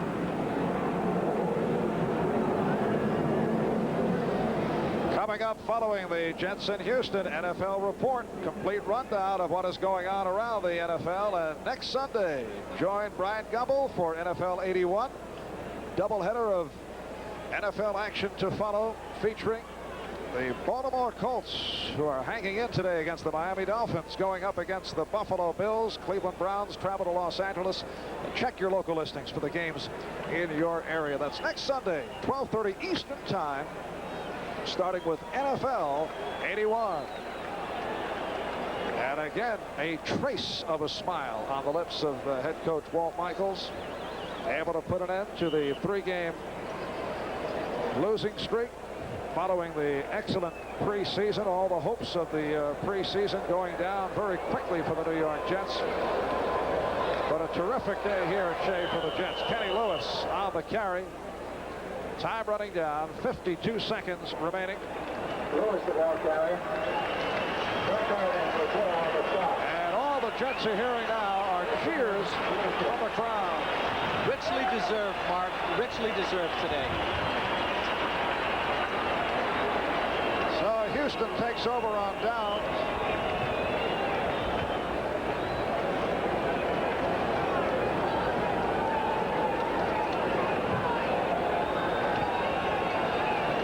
First down at their 22-yard line.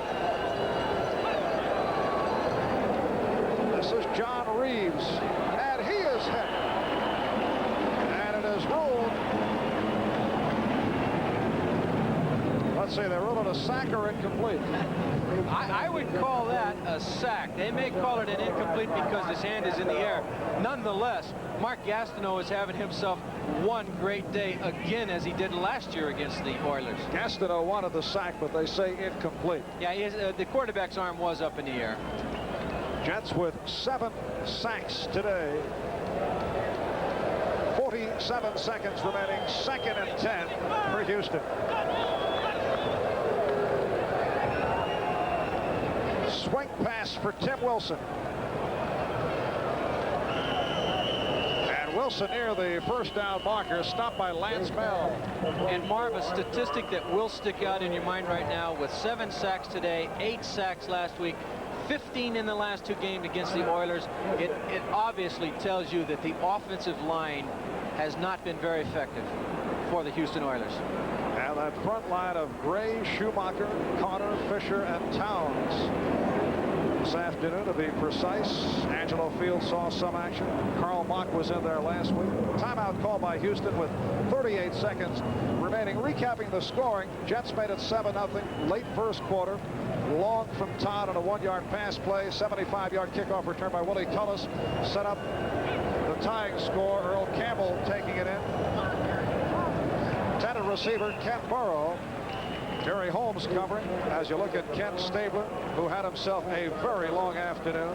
Early second quarter, Todd to Walker, 29-yard pass play off a beautiful scramble maneuver by Todd. Jets led it 14-7. Later on second, set up by the interception by Johnny Lynn. The successful flea flicker, the play of the game. Todd to the running back, Augustiniak. Back to Todd, hit Walker on a 40-yarder, making it 21-7. Tony Fritsch kicked a 37-yard field goal. Safety gave 2 more points to the Jets. It was Stabler to Burrow for 70 yards, cutting it to 23-17. 42-yard field goal by Leahy. And then a Stable fumble led to the Kevin Long touchdown to make it 33-17. Adger Armstrong on the reception as you see the time running down.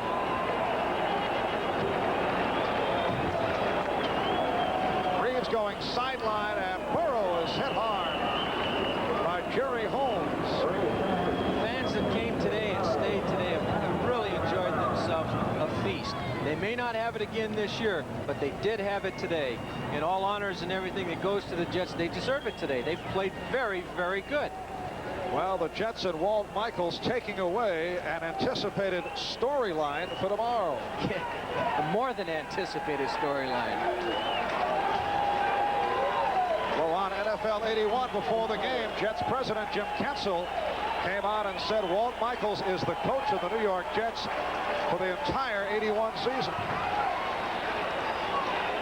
Holston not able to hold on. With 4 seconds remaining. Darrell Ray, the free safety, covering the rookie Mike Holston.